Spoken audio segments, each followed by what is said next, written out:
Welcome, everybody. Welcome to Countdown to Justice. It is day 2 of Countdown to Justice. It's Sunday, 6:30 p.m. First of all, let me apologize to those who were waiting for the event to start at 6 o'clock. That was the original intent to start at 6.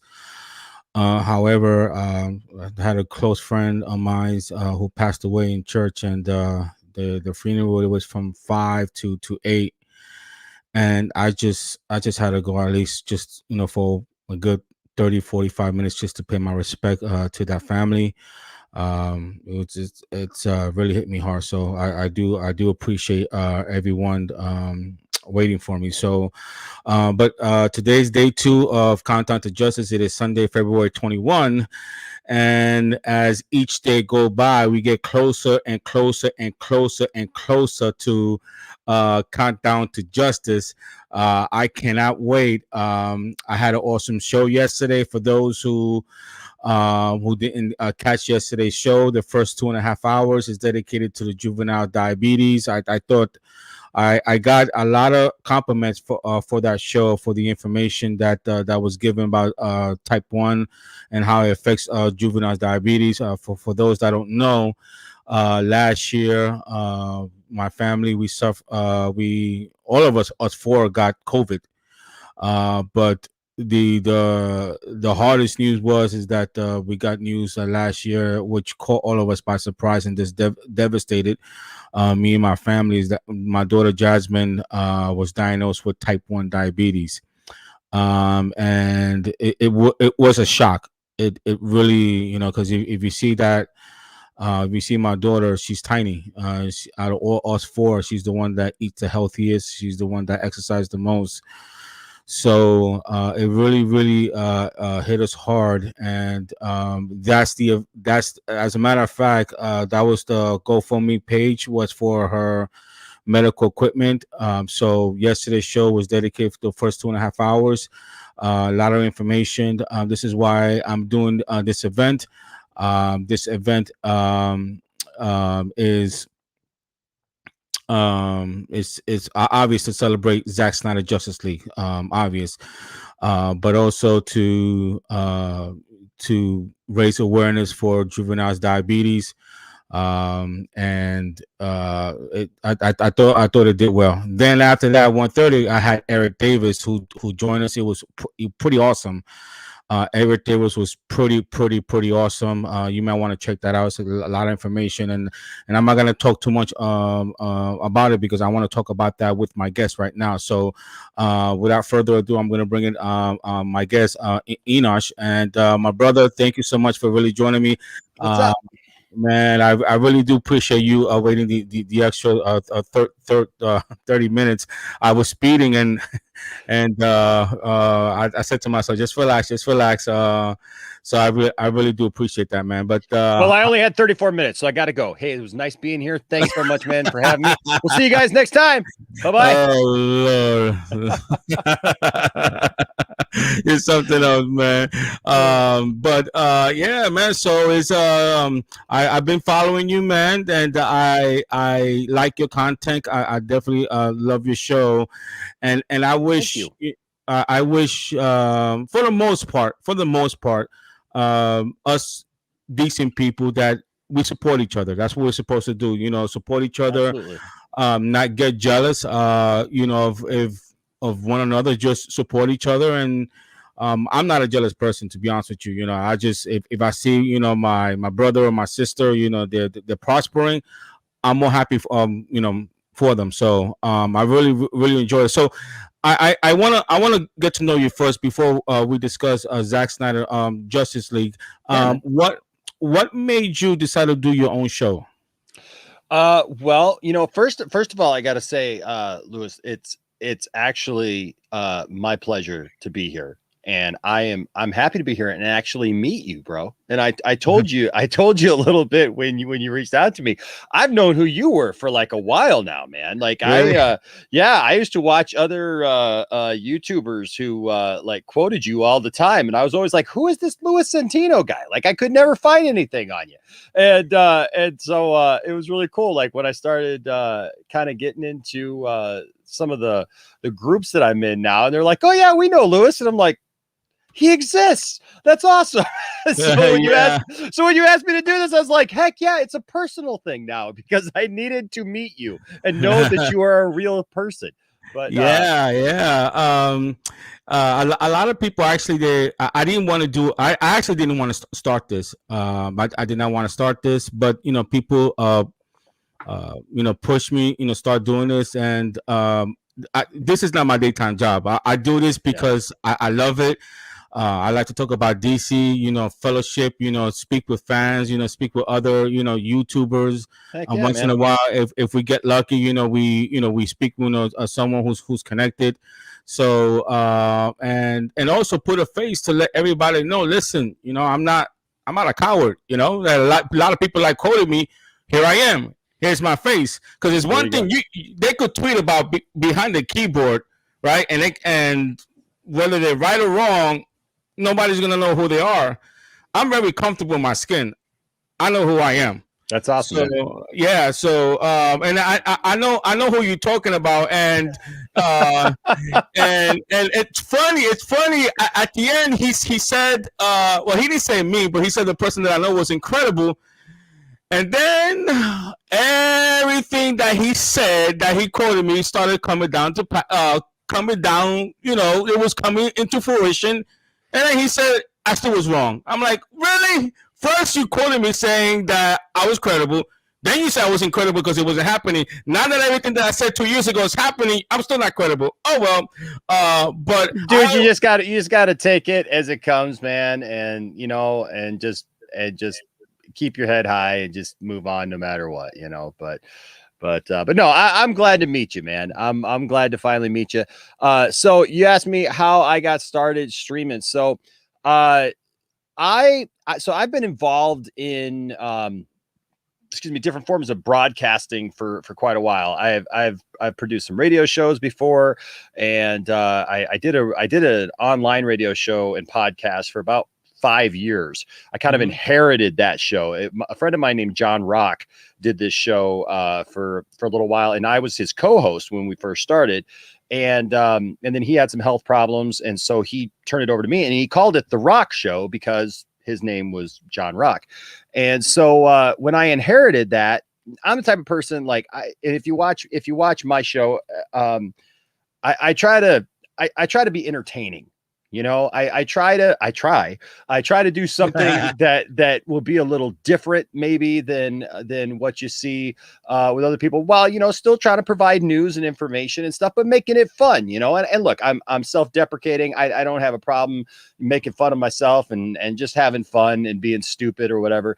And so when I took over that show, it was a great learning experience for me because I had produced some radio shows before, but I hadn't actually done one myself. And so I'm used to public speaking and being in front of people. I've been a musician since I was really young. I recorded my first album when I was 12. My family used to travel around and perform and stuff. And so I was used to being in front of people, but doing something like this is very different because you don't have the physical people in front of you to Correct. feed off of, so you got to be able to keep things going. People always ask me all the time, like, what can I learn? What do I need to do? And I'm just like, you got to be able to carry something, you got to be able to talk and keep the thing going and keep the flow going. And especially, like when we're like doing this with StreamYard or whatever, you've got a million different buttons you're trying to click. And if you got, other people in here, you're trying to keep a conversation going while trying to play a clip, while trying to set up the next thing and talk to the chat, and everything. And so it's a really cool experience. But so I did that show for about 5 years. I took it over. We kept the name because I just liked the name. I thought the name was cool. And so we kept it. And I had a co-host that I did that with. And then Then we just the network that I was on kind of imploded, and so we stopped doing the show.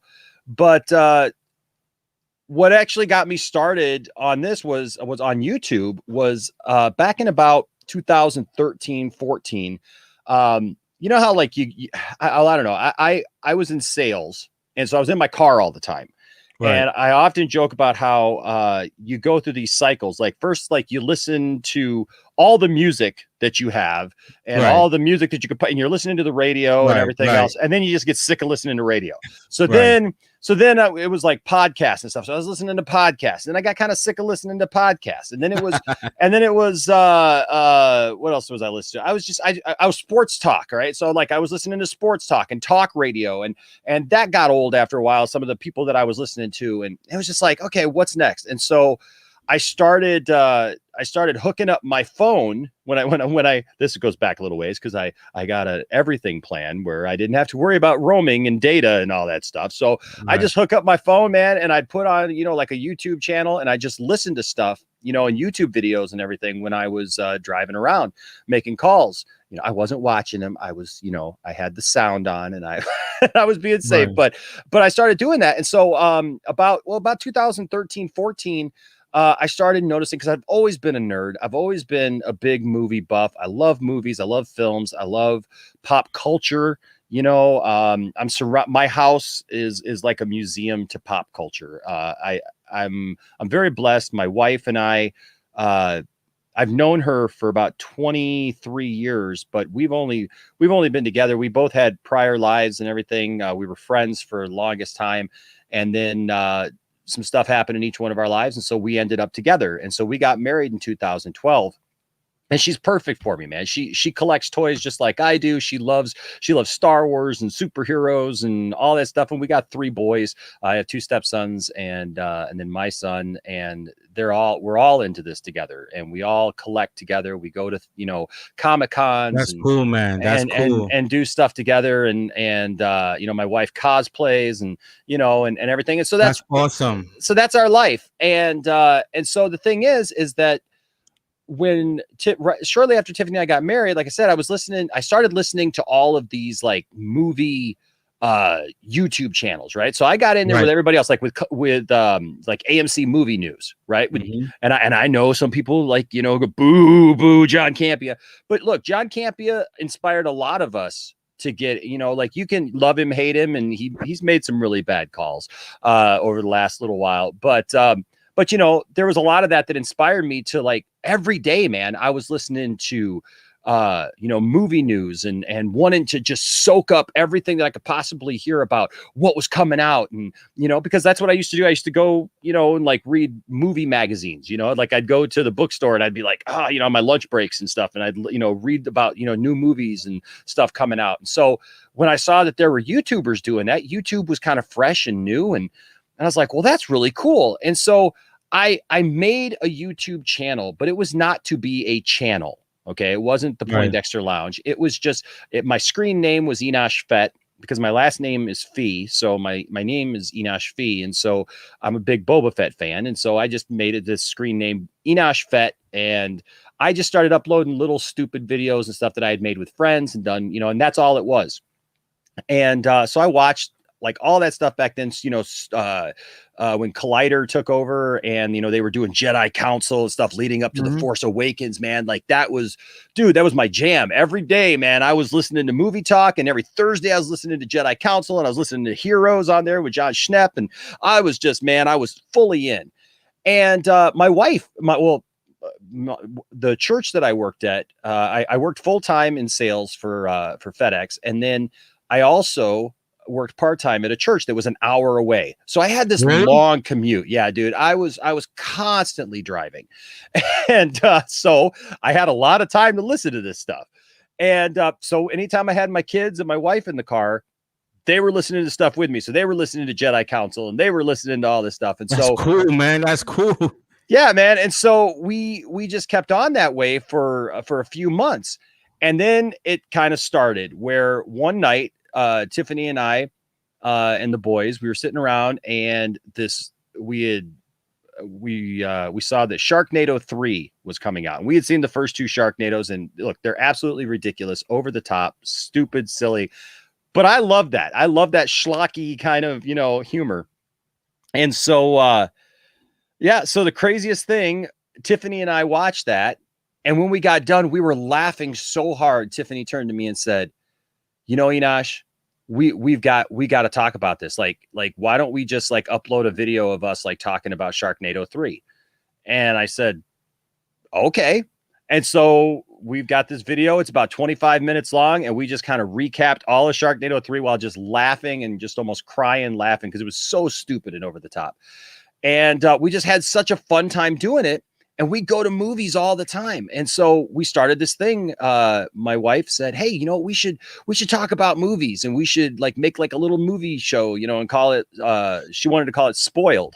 So we call it Spoiled, and we would just like recap movies that we saw. And so we started doing that. And I mean, nobody was watching, like nobody cared about our little channel, but like maybe we'd have like maybe 10 people watch. We were like, oh my gosh, 10 people watched our video. Oh my God, I can't believe it. And so we just started doing that. And anyways, it started growing. And then I started doing little things because the channel started growing a little bit. And it was like, oh my gosh, we got 100 subscribers. Holy cow. And so then I just started doing reviews of different shows. When we started watching The Flash, when The Flash came on the CW. And so we started watching those shows, and I would do a review of those shows. And one day I had it was back in, I think, was it season 2, I think, of The Flash, where they went to Earth 2. And there was a man in the iron mask, and it was the big mystery, who's the man in the iron mask? And I had a theory about who the man in the iron mask was. And one night after one of the episodes, Tiffany looked at me and said, Enosh, you should make a video of that. And I was, I was trying everything, man. I was just like, I was so excited that like 100 people like subscribe to our channel that I was just like, I'll just put out all kinds of stuff. I mean, I got, and I have all those videos still up of me just trying anything and everything. I had a little thing called, what was it? It was like a question and answer kind of thing. People would send me questions and I would just answer these silly questions. I do this research and do these, funny little documentary kind of things. And then like I would do stupid videos like how to make a peanut butter and jelly sandwich. And I'd make a peanut butter and jelly sandwich and just kind of like, how to make pudding, how to make spaghetti tacos, which I still love. And I still stand by. Spaghetti tacos are awesome. But I just did that. So I had all this like weird content at first, but then I would do like these little Star Wars things and superhero stuff. And so Tiffany said I should do a video of that and my theory. And so I put that theory out as this little 8-minute video. And dude, that video blew up. And I don't know how. Like, I didn't do anything different. I made this little video, like standing literally right there, and no backdrop. We had just moved into this house. It was just like I had a Superman towel that I had hanging up in the background that I was using for a background, and that was it, man. And that video blew up and did over 1 million views. Wow. Yeah, man. And it blew me away. People really resonated with, and look, I'm a Superman guy. I mean, I've always been a Superman guy. My son's middle name is Jor-El. It's the only thing I got tattooed on me. That's my thing. But all of a sudden I became the Flash guy because 1 million people watched my video and I was getting, man, my phone. I didn't know how to turn the notifications off on my phone because through YouTube. So it was making a dinging sound every time I got a message, on there. And so like I was at work all day long. I had to turn the ringer off on my phone because my phone was just going ding, ding, ding, ding, ding, ding, ding. And it was like people at work I was working with were going, what's going on? And I'm like, I don't know, man. This video blew up and it was like, it hit, 10,000 and then it was 50,000 and then it was 100,000 and then it was 200,000 and then it got to be 500,000. And it was like 750,000 views. And I was going, what is going on here? And like, it was funny because the people that I was working with, they were all kind of cheering it along, right? Because like everybody wanted it to hit 1 million. Right. By that point. And so I was just like, this is We'll get to your awesome. question, Tony. We'll get to your question, Tony. Yeah, but that's how we got started, and then after that, people started asking us to do things like watch parties and stuff like that, and that's kind of how the channel grew. And since it got bigger, I figured that I needed to kind of actually brand it and give it a name. And so my wife, we collect toys and everything, so I got a toy guy, and we would always go sit around there and just talk movies and comic books and stuff like that. And my wife joked that my buddy should put some stools in and call it the Poindexter Lounge, because we all just kind of sit around like a place like Cheers, where everybody knows your name and you just sit around. And so he didn't want to do that. And so Tiffany looked at me and said, you know what, we should rebrand the channel and call it Poindexter Lounge, because that's what it is. It's a place for nerds. It's a place where we all get together and talk about all this stuff that you love. And so that's what we did. And that's how the Poindexter Lounge started. And a lot of the stuff that you're saying is resonating with me, because when someone came, when I forgot who it was, when someone mentioned to me that I should do my own YouTube channel, I started thinking, well, number one, where do I start? Number two, because a lot of people, it's not easy, because you have to find, first of all, you have to find what works for you first. Yes. Because the listener gonna know whether you're going through the motion. If you're not passionate about what you're doing, then you shouldn't do it. So the second thing that I was fearing is, I'm putting myself out there. I'm putting myself out there, and I'm saying to myself, okay, if I'm gonna do this, how I'm gonna do it. So I started looking at other YouTube channels. So I see a lot of YouTube channels that are great as far as providing information. Mm-hmm. So I'm like, okay, I don't want to do that, because there are other channels that does it well, like Chris Wong. He does a tremendous job. They Pena give information. So I'm saying to myself, what would resonate with me? What I'm known for in Twitter? Well, I'm known for in Twitter, number one, was the scooping. Okay. And I'm saying to myself, okay, I'm from New York, and I used to listen to a talk show host, Mike and the Mad Dog. So I'm not sure if you're familiar with the sports. It was a sports talk show. So I'm saying to myself, okay, because a lot of people really don't. Well, I'm gonna be funny. You guys, the people that attack me, don't really know how to read, because I always say rumors, disclaimer, take it with a grain of salt. I'm telling you that.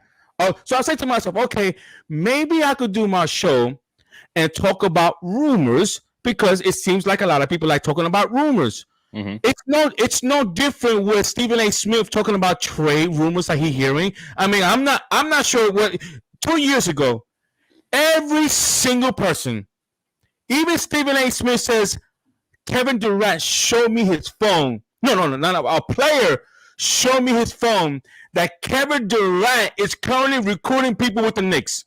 And that was a rumor. 100% he was going to the Knicks. Same thing with baseball. Bryce Harper was going to sign with the Dodgers. Okay? And obviously they wanted something else. So I'm trying to tell these people, just because it's rumor, number one, it doesn't mean that it's going to happen. And as a matter of fact, I'm so glad that the director of Shazam, I'm glad what he said about Henry Cavill. Because he says that if the scooper would have scooped on Henry Cavill being on Shazam, they would have been right? Mm-hmm. But then towards the end, they would have been wrong. Yeah. This is the hard part of receiving information. Number one, do you keep it? Number two, I only have one person. I'm not afforded with other people who have 4, 5, 6, 7, 8 that can vet the information that they're hearing. Sure. So when I'm getting information, I'm asking the guy, is it credible? Is it not credible? What do you think? So I put that information out there. So anyway, so I'm saying to myself, okay, so if I'm going to do a show, I'm going to talk about that. But what is it that is lacking? What is it that I feel like that I could do well? And it's right now having guests and just getting to know the guests. So all my guests that I invite is to get to know them. Get to know you, get to know Chris Wan, get to know Dave, why they got into it, and we just talk movies. We just talk what we like. I don't. Yeah. I don't. So to me, I feel like that's me. That's what I could do well.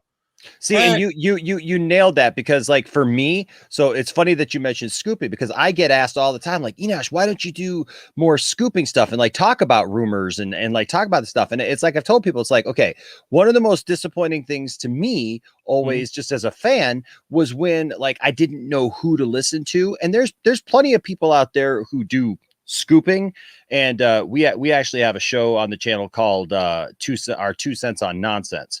And what we do is we tackle a couple of these people who they talk about rumors, but there's a different way to do it, right? So Right. so like I personally, it's like I tell people, like, I don't want to, I'm not putting my credibility on the line for something that I don't know is true.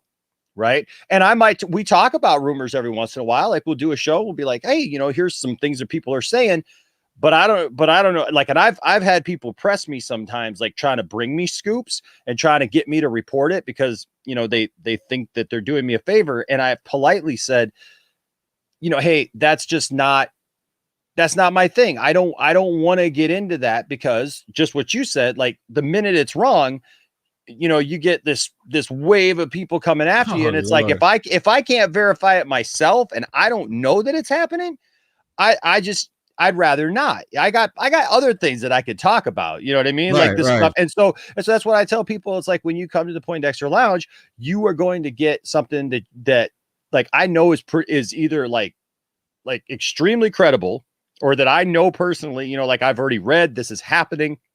We're going to report on it and stuff like that. But there are people out there, and that's the problem, is like there are people who will hide behind that whole, like, it's a rumor or take it with a grain of salt. And they'll say that, but they'll say things like, well, I've got my spies in here that, they're credible. Like they lead the audience to believe that this is absolutely true, even though they're saying it's a rumor or whatever. And so we have some fun with that a little bit on the channel with some people, because there's some people who just make stuff up, and they're making stuff up, especially when it comes to Star Wars right now. There's a lot of people who just, because Star Wars is such a polarizing thing right now, and so people just make this stuff up. And I mean, I don't want to name any names, but the guy might look a little something like that. All right, and there might be another guy. I do a parody of I will name names with Mike Zero. I do a parody of Mike Zero called Mark Uno, and because I watched that stuff long enough, and I was like, okay, this is beyond just, like you said, reporting. Hey, this is what I've heard. This is what was brought to me. Take it with a grain of salt. It is what it is. And then there's people who literally are just making stuff up and trying to exploit that with people and try to convince people that they're right, and will literally like twist stuff to make it that they were right. Like everybody, I guess that's my thing. Is like everybody, all these people like wanting to be like the first to get it, like, oh, look, I called it, and it's like, it just doesn't matter. You want to hear something unfortunate, that the mistake that I did wrong is just, I took a hard hit, learned from it, and apologize. That's one thing. If you get something wrong, there's nothing wrong apologizing. Man up. And it was my bad. And I'll make fun. Sometimes I make fun of myself. When my person told me that there was rumbling about Matt Reeves not coming back. So I asked him. I said, "What does that mean?" He goes, "I think he's gone." But he told me, don't say nothing, because I can't. He said, this is word on the street. There's rumblings going on the street, but don't report it because I'm not sure. You know what I did wrong? I jumped the gun because I wanted to be the first. I took instead of me just waiting, having him vetted. Okay, I got greedy. I reported that because I wanted credibility, because I got so sick and tired of people telling me, and I had people even telling me, relax. If what you're saying is credible, is true, it's going to come to fruition. Now, for example, in 2000, I think it was 2018, I think in December, all I said is that Ben Affleck will consider coming back as Batman only to finish Zack Vision. And people ran away with it, like, oh, he ain't coming back, he ain't coming back. And it's how you read things. I said, I never said he was coming back. Read the tweet. I say he will consider coming back if they let him finish Zack Vision. Well, guess what's happening right now? He's doing the Flash. So those information, that was going around back then, but I never said it was going to happen, but it was just, I think Robert Burnett Meyer, I think he said that there's a right now, it's a civil war on Warner Brothers, that 50% of the people, did you hear about that? 50% of the people wants the Snyder Cut to do well, the other 50% don't want it to do well. So I guess that must have been going on, back in that time. So so I if you notice, I don't scoop as much right now. What I do is I DM a couple of people, just to hit them up. Like, for example, I think like 3 days ago, I sent a DM to like 3 or 4 people, letting them know, hey, we're on the streets that Henry Cavill's gonna appear on the Man of Steel watch party, and he appeared. Okay, that's what I was told. I wanted to to tweet that out, but I said, you know what, I don't want to deal with the hate. I know that's the one. Yeah. And then the week before, the DC fandom, my guy told me, yo, there's rumblings that Ben Affleck may show up, and he showed up. So that's why. Well, Lewis, it's better that you knew something like that was going to happen and that you didn't report it, as opposed to what some people reported that week that was the exact opposite. Okay, I know where you're going. I'm just saying, I won't get all into that, but it's better that you knew something and didn't report it than to say that the Snyder Cut was dead and that it wasn't going to happen and your sources said so. And then, a couple days later, I'm sorry. I didn't. Oh my God. I got because he's always on Grace Randolph. And let me tell you something about Grace Randolph. When it comes to the Snyder Cut, she's batting 1,000. Since you got to give it to her, man. Yeah, no. When it comes to the Snyder Cut, she's batting 1,000. So anything that she says, I mean, I don't even check with my person. I say I'm gonna go with that. Because she's been spot on, and this is what gets me upset. And I'm trying to tell everybody, no one will never get everything right 100%. Yeah, no one. If you're expecting the information that you're receiving that is like concrete, then that's why I don't do that. And that's why I also don't attack other scoopers, because number one, I try to do it and I see all the hate, and just because I know one person doesn't mean that they're wrong. They may have someone directly connected with them. So I try not to, except for Umberto, because he's annoying. No, I'm seriously. He's annoying. The Snyder Cut's a pipe dream, and all that stuff. So that's different. But when it comes to other people, I tend not to attack them, because again, I lived the experience. A couple of things. I said it looked at weird, or it looked at like far-fetched back in 1819, and now everything is coming to pass. Now people tell me you just got lucky. Okay, I'd rather be lucky than good. Then if you're gonna say I got lucky, then so you know what? So then that's another contact for me. So now I'm not gonna say scooping. Now I'm gonna say I'm predicting. So instead of saying scooping, I'm gonna predict. But it's all in how you present it, man. Like I said, that's things. Like, I don't have anything against anybody saying, hey, this is a rumor, this is something I heard, as long as they frame it that way. Some of these people who, even with that, even if you say it that way, people. So that's why now what I do now is, I started focusing on my channel as far as, okay, I want to do something different. I'm not gonna do this every single day, because I want my channel to be unique, to be special, to be something that people look forward towards. And the way I do is having maybe shows once or twice a week, and it's not the quantity, it's the quality. That's what I want to bring to people, the quality, and having quality guests, and to know the guests, because I mean, not too many people know how you started your channel. Yeah. You see what I'm saying? Well, and Your that's, and backstory. you hit the nail on the head there, man, because I just had to tell somebody who's a good friend of mine that I love streaming with and I love doing things with, but like we had a conversation because I had a couple of things spoiled for me this past few months with a couple of, you know, shows that I watch, you know, with like the Mandalorian and stuff, and because this friend of mine, they do watch parties and they do things, you know, just like I do. But like say for example, like when we do the Mandalorian, Right. we wait until 8 p.m. on Friday, okay, Eastern time. So for some people, that's an eternity because there's a ton of people, man. They're right at midnight. They're like, oh, I gotta watch it now, and I totally get that. But I wait to watch it with my family and see it for the first time. And yeah, I could watch it and then do a watch party for it. But you know, people, they tune in to see our genuine reaction.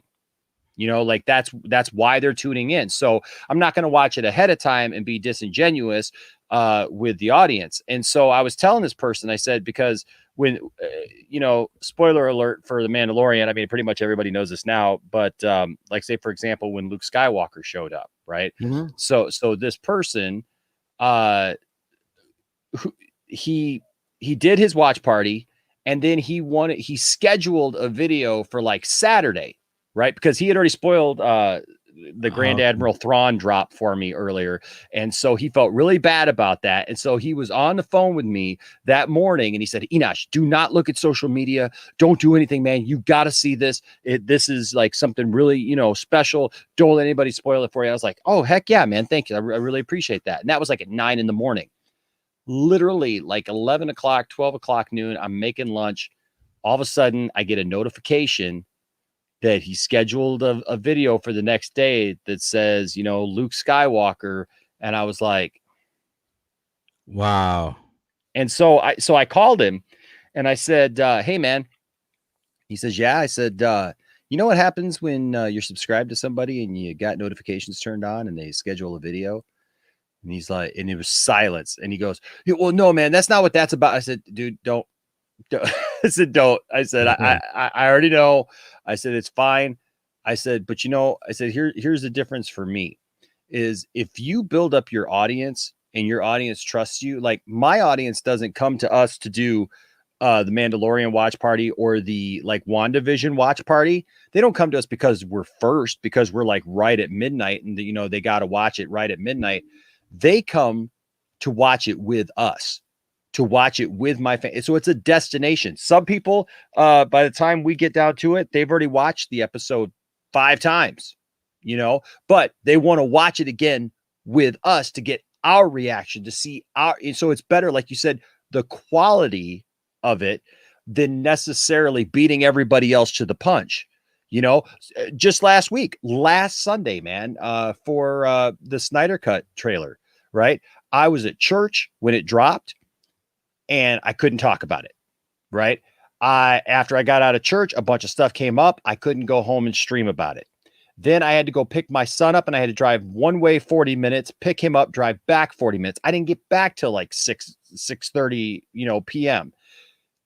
Everybody had already done their trailer reaction, their trailer review, you know, like all that stuff. All my friends that I stream with and everything, they had already done all their videos together. They had these panel discussions and all this stuff.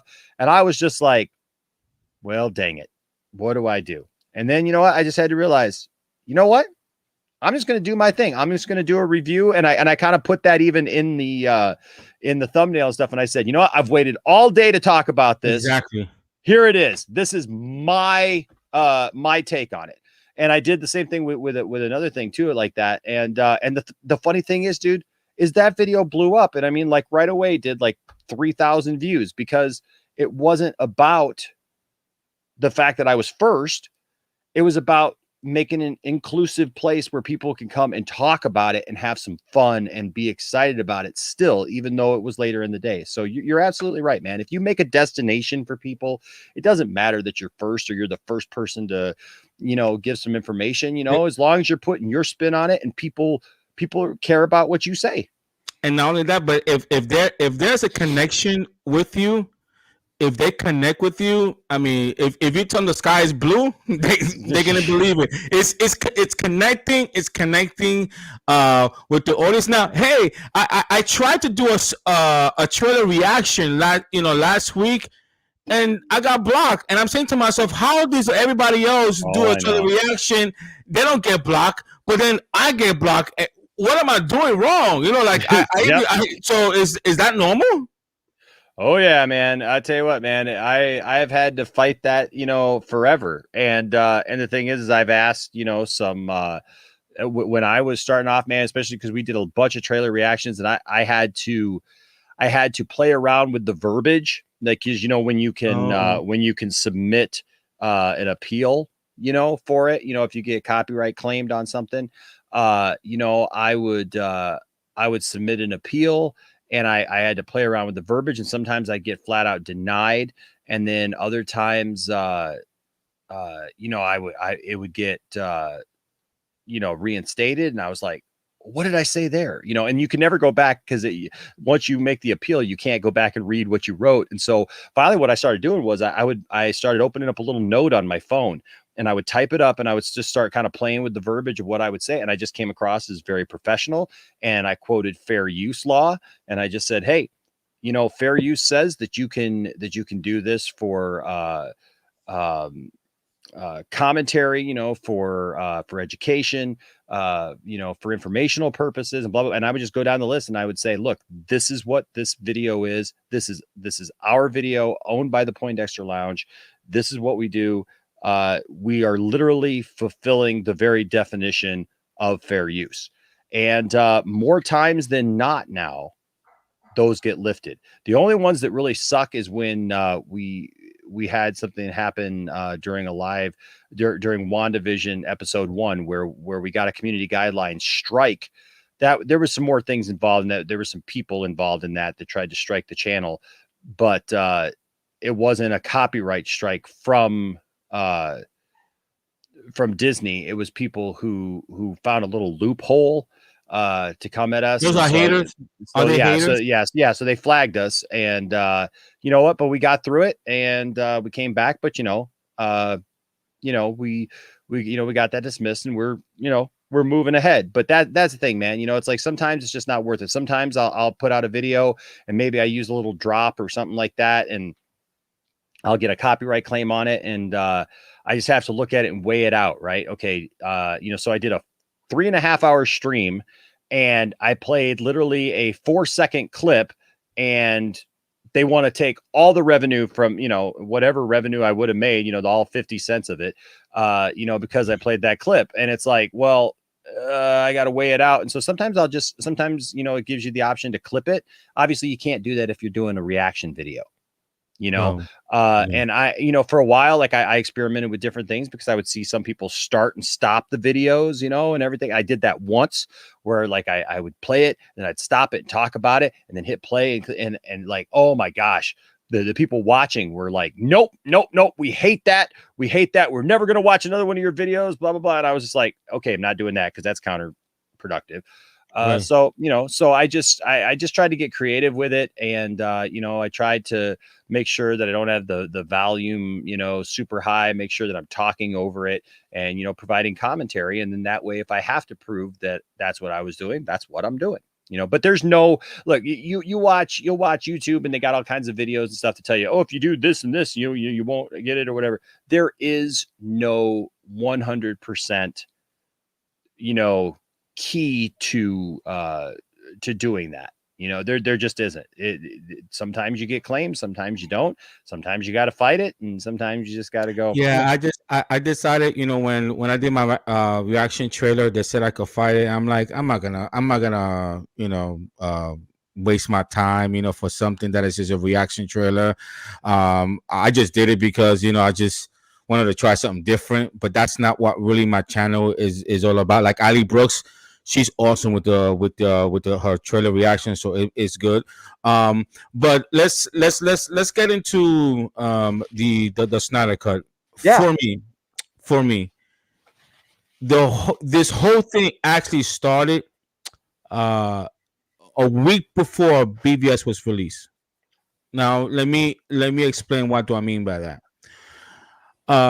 The week before, if I remember, the week before BVS was released, the Rotten Tomato score came out. Mm. Uh, that's where I think the whole thing started. From that point forward, that's where everything went downhill. And I was talking to a little bit about this to Eric Davis yesterday. That I think what Warner Brothers did, they put an unfair expectation on Zack Snyder to make $1 billion movie Yeah. on their second movie. Now, Tony, who's watching right now, he said it should have, because Batman and Superman was never seen in the big screen before. And I'm saying to myself, where show me numbers why it shouldn't make $1 billion. Just because you have something the first time doesn't mean it's gonna make a huge number. I'll give you an example. If that's the case, then why WrestleMania, the first WrestleMania, wasn't put on the Pontiac Silverdome? That was the first time. That was the main event. Hulk Hogan, Mr. T. You never seen that. The second WrestleMania. So you have to build. You guys hear static? I hear static. It's not my mic. It's a little distorted. It's a little distorted, is what it is. So I maybe turn it down a little bit. Yeah, I kind of turned you down in my ear a little bit, but Is that better? A little bit better. Yeah. It's Okay. just you were right up on it, and so yeah, it was just distorted. But I wasn't gonna stop you. No. If you hear something, you're right though. You're right though, Lewis, because this I've said the exact same thing. Like, it's great in our minds to think, well, it's Batman and Superman, it should automatically make that much money. But what people forget is that this wasn't a proven thing. The MCU didn't come out the gate making $1 billion. Nope. Okay. And how did they get to the point where they were making $1 billion with, or more with their properties? It's by movies upon movies upon movies. You gain the trust of the audience. You build the audience along with those characters.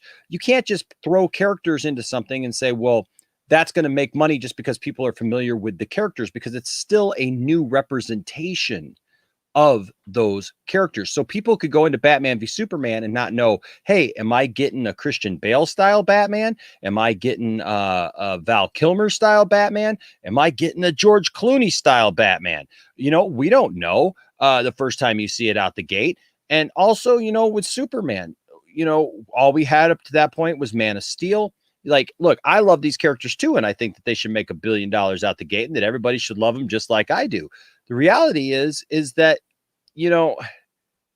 it's just not that way. And people, it's just like with every Star Wars movie, it's not going to resonate the same with every movie. And people are like, well, I hate the sequels, but yet they love The Mandalorian. Right. So, there's going to be stuff that some people like and stuff that some people don't like or don't care for.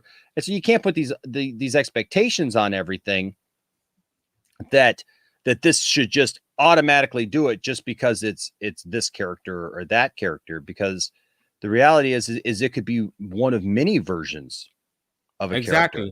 And people didn't know what to expect. And honestly, man, I'll be honest with you, I don't think that people were ready for Batman v Superman when it came out. I mean, first of all, the theatrical version had some issues on its own because the studio meddled with it. It did. And so people had a hard time even understanding it. But even more so than that kind of excuse for it, because I went and saw Batman v Superman and I loved it. And I understood what was going on, but I'm a diehard fan, right? So, but the thing is that even with that, the world wasn't ready for it then. Like, and I said back then, I guarantee you give this movie a few years, start playing on TV. People are all of a sudden are home, on a Thursday night, and all of a sudden Batman v Superman shows up on TNT. Well, they're going to watch it because there's nothing else on TV or whatever. Right. And all of a sudden they're going to notice things that they never noticed before. And they're going to be like, oh, and that's why Batman v Superman has aged very well. Yeah, so I agree. So I was telling Eric yesterday that I believe it took Marvel the 5th or 6th movie to finally crack the $1 billion mark.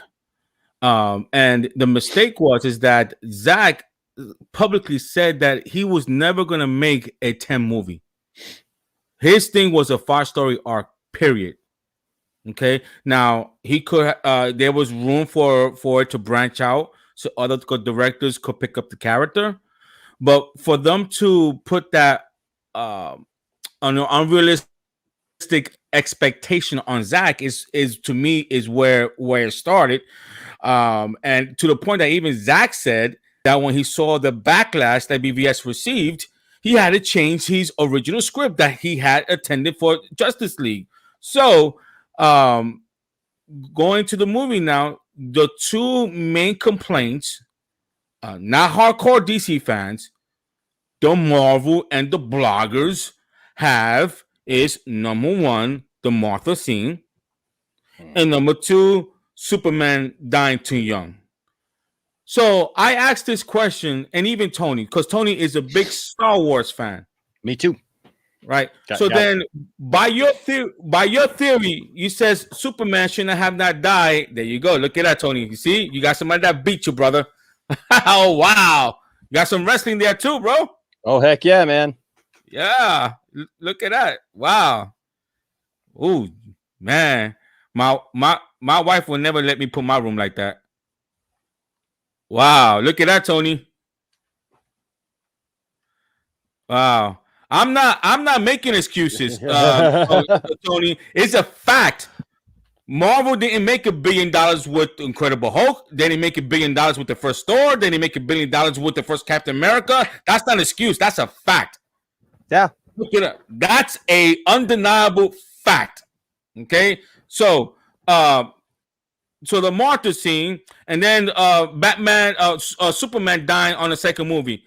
But then I asked these people, then that means you must not like Empire Strike Back and The Return of the Jedi, because Darth Vader died the second movie, and we don't even know the backstory of Darth Vader. So how is it that you don't have a problem with that, but you have a problem with Superman dying in the second movie? That doesn't make sense. So Zack Snyder already said that it was an Elseworld, just like that Star Wars was an Elseworld. Okay, now what they did was obvious. They gave a prequel to Darth Vader, but that happened, I think, what, 10 years? And then it happened like 10, 15 years after the last Star Wars. I think it was in that 19... I'm sorry, what happened? The backstory of Darth Vader. That was the fourth. Was that the fourth Star Wars? That came out in 1999, right? Oh, episode 1. Yeah, episode 1 came out in 1999. Yeah. Right. So that was what? Almost 15 years later after Darth Vader's death. So I'm sorry, they put an unrealistic expectation on Zack Snyder. Then you had these studios, okay, being greedy. They wanted to be like Marvel. They wanted to copycat Marvel, because trust me, and I know that if DC would have copied Marvel and they would have make $1 billion, the first thing that people will be saying about DC is that you copycats. You're not original. Mm-hmm. So they were not in, I mean, no matter what, they lose. So I wanted DC to do something different, and I believe having Zack Snyder tell something different, and being dark and bringing that dark tone was something that we've never seen. So to me, that's where everything started. Do you see where I'm coming from? Yeah, I feel like, when it comes to some of these properties. So I'll be honest with you. The first time I saw Batman v Superman, even before that, when that trailer came out that showed Doomsday, mm-hmm. I'll be honest with you. I went, man, Doomsday's in it. Okay. I didn't know how I felt about that at the time, okay. Because we had barely seen, I mean, Man of Steel is one of my favorite movies of all time, but yes. But what I love about Man of Steel is that it was finally the Superman that got introduced in 1986 with John Byrne's run of Man of Steel, and introduced, the idea that Clark is the real person, that Superman is the is the facade that he puts on to be able to work in public and use his powers in public. And so really in Man of Steel, you know, he's it's like Superman's first day on the job. You know, I mean, he's learning as he goes. And so we had barely seen that, excuse me, and then not knowing what we were going to get in Batman v Superman, to see Doomsday, I was a little cautious about that. Now, I was happy that at least going into that if they were going to bring Doomsday into it, they killed Superman. Because if they hadn't killed Superman, then it would have been pointless. You know, I mean, if you don't kill Superman with Doomsday, then it's pointless. And look, as a diehard Superman fan, I understand that pushback, because look, I love Zack and I love what he's done. But you know, we can have our own little notes and our own little things, you know, like if I had done it, you know, what would I have liked to have seen maybe a little bit more, played out a little bit more, but I still love the movies, you know what I mean? And I still believe in what he did. So I understand the diehard Superman fan saying, hey, Superman should way too soon for Doomsday. Superman should have an established career, should be able to do a lot of things. And I say that as somebody, man, right now, like I got this right here next to me. Okay. Does Superman, World Without a Superman, Return of Superman, you know, the rematch, Doomsday, you know, with Doomsday, right? So I, you know, and this is just like a giveaway that I'm doing. Like I've got all those comics upstairs, you know, in my long box, but I get it. But like you said, this was telling a different story, and Zack had an arc that he wanted to tell. Right. And you know, that was part of that arc was to do that. Now, I will say this. At least it wasn't what they did on Smallville. You want to talk about early? I mean, my goodness, Batman v Superman is straight up late to the game. If you're talking about what they did on Smallville, I mean, we had Clark Kent going up against, you know, against Doomsday, you know, and burying him. So, yeah, you know, like I get it, but at the same time, I've been saying this for a while, Lewis, and I truly believe it to this day, is that at some point we stopped wanting to be told the story when we go to see a movie or we watch a TV show. And because we're such fans and we take such ownership of it and we love this stuff so much, sometimes it's really easy to fall into the trap of wanting to tell the people making the story what story they should tell us. And it's not always going to be the same story that we heard before. As a Star Wars fan, I love The Last Jedi, and I take a lot of flack for loving The Last Jedi from a lot of people. And I tell people, here's the thing. I'm glad that they did what they did with that character, because everybody went in saying, oh, well, like I'm imagining Luke Skywalker taking down Star Destroyers with the Force, and he's going to be this amazing Jedi master, and he's going to be all powerful. And I hear people saying the same thing about Superman, that they wanted this overpowered Superman, that they wanted him to be, you know, just amazing thing. And that's cool, but it doesn't always tell a great story when you only have, you know, a couple hours to tell that story. You got to have something a little deeper. And that's why I love The Last Jedi, because it shows a perspective of Luke Skywalker, who was my hero growing up, that, you know what, no matter how optimistic you are when you're young, you get old. Right. And you know what, when you've saved the galaxy a million times and you put your life out there on the line and you see the possibility of one thing unraveling all that and billions of people dying, it can change your perspective. And what did Luke do? Luke did the same thing that he saw his masters do. You know, Obi-Wan and Yoda, they both went into hiding after they failed. And so Luke did the same thing. And I think with Superman in Batman v Superman, you know, fighting Doomsday, I thought it was creative the way that they brought in Doomsday. Also, you know, like I said, if you're going to bring him in, you got Superman sacrificing himself, and basically him sacrificing himself being that thing that actually wins the world over. Because that's one of the things that I love about about Zack's version of Superman, because Superman has to earn the world's trust, because we all know it ain't like it was portrayed. And I love Christopher Reeve, and I love the 78 Superman, and I love Superman 2. But you and I both know that if we woke up tomorrow and there was a dude who had godlike powers, who was flying around and could do the things that Superman could do, and there was an alien invasion and it was all based around this guy and all this stuff happened, nobody would trust that guy.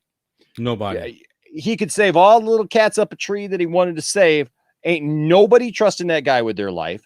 Ain't nobody gonna listen to him and whatnot. You literally would have to go to that length. And that's what Zack was trying to present to us, was a Superman who had to earn his place in this society by doing something extreme like that to win over humanity. And that's what he did. And that's why people reacted in the movie the way that they reacted after his death. To your point, as far as, a BVS, when I first saw Man of Steel, I liked it, everything. And the part that I don't want to say I didn't like, but the part that caught me off guard was when Superman snapped Zod's head. Mm-hmm. It wasn't that he never killed before. The notion that people, and this is what drives me crazy, when Superman has never killed before. Wrong. I got comics right upstairs, man. We can bring it down. Okay. Look at them all. Mr. Tony, who you, Mr. Comic Man? Because you said stop it. This is comic. They go search the comic Superman killed. But let's just say they want to go by cinema. Okay, want to go by cinema. The Richard Donner cut, and Richard Donner is on record saying Superman kills General Zod. Yep. He's on. Well, Lewis, how is that? Well, General Zod loses his power. Superman picks him up and throws him across there, and he falls down. No mortal man could ever survive that. So Richard Donner publicly said that Superman eliminated General Zod. I'll go a little bit deeper for you there. So not only does he take away their superpowers, but yes, he kills Zod flat out because he throws him into an ice shelf with his powers and he falls into the abyss. But then also notice, like, Superman knows that he took away his powers. Superman could literally just stand up. He does this grand theatrical thing and like plays it like he doesn't have to do that. Superman could have come right out of there and gone, okay, let's snatch you all up, let's take you all to prison, right? He doesn't do that. He goes to this big theatrical thing, which is fine because I love it because it's a movie. Because honestly, I know Tony just said, stop it, this is comics, man. But it's not comics. It's a movie. And a movie plays different than a comic. It just does. And so what does Superman do for theatrics? He goes over and he gets on one knee and he gives him his hand. And I love Christopher Reeve because he's just like, right? And he walks over and he's kind of and he grabs his hand and crushes Zod's hand.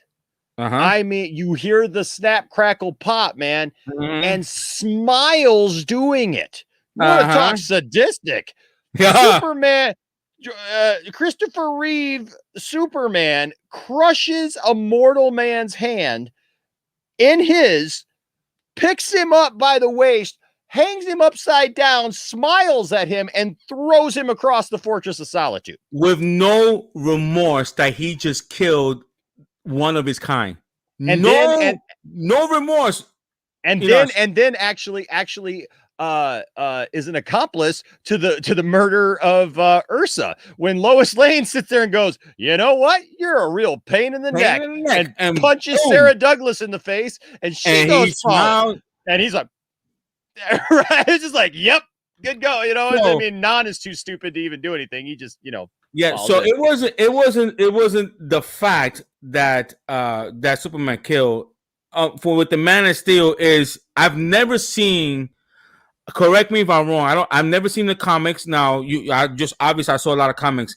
I've never heard of a comic Superman snapping someone's neck. Oh yeah, there is. Okay. Well, Superman has killed Zod several times in the snapping comics. his neck. I do believe one of them was him snapping Zod's neck, if I remember right. Okay, so let's just assume that it's 0 to 1 time. It's never. It's uncomfortable. Because I've never seen it, and I'm a Superman fan. So I walked away that movie. I'm like, I want to like it, but I need to watch it again.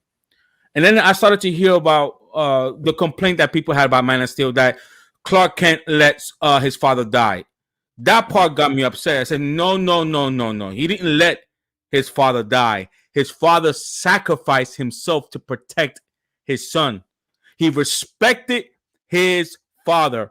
That's the part that drives me crazy when people say that doesn't make sense. Superman should have saved his father, and you guys is not even understanding the story that Zack was trying to tell. The story that Zack was trying to tell is that um, um, Jonathan Kent was teaching Clark Kent about respect, honoring him, and sacrificing himself.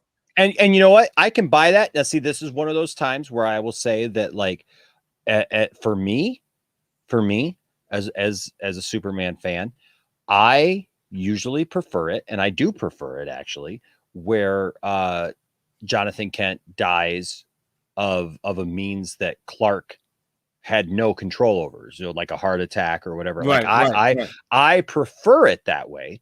Mhm. That Jonathan Kent dies, because it goes to show, it does prove the point of what Clark says in Superman the movie when his father dies, when his dad dies, and he says, All the all these powers, and I couldn't even save him. And so that's something that Clark has to learn. But that being said, when I watched Man of Steel, first of all, there's a bunch of see, and this is the problem with that people have Man of Steel. They make a bunch of assumptions about Superman in that movie that are never actually given to us. The people just assume, well, Clark should have just been able to just, run at super speed and go save him.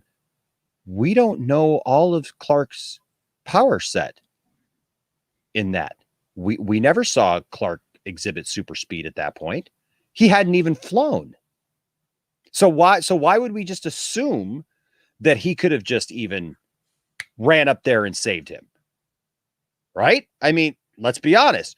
Mhm. We see him fly for the first time after he puts the suit on. So why would we assume that Clark just has his full power set when he's a teenager and his dad dies?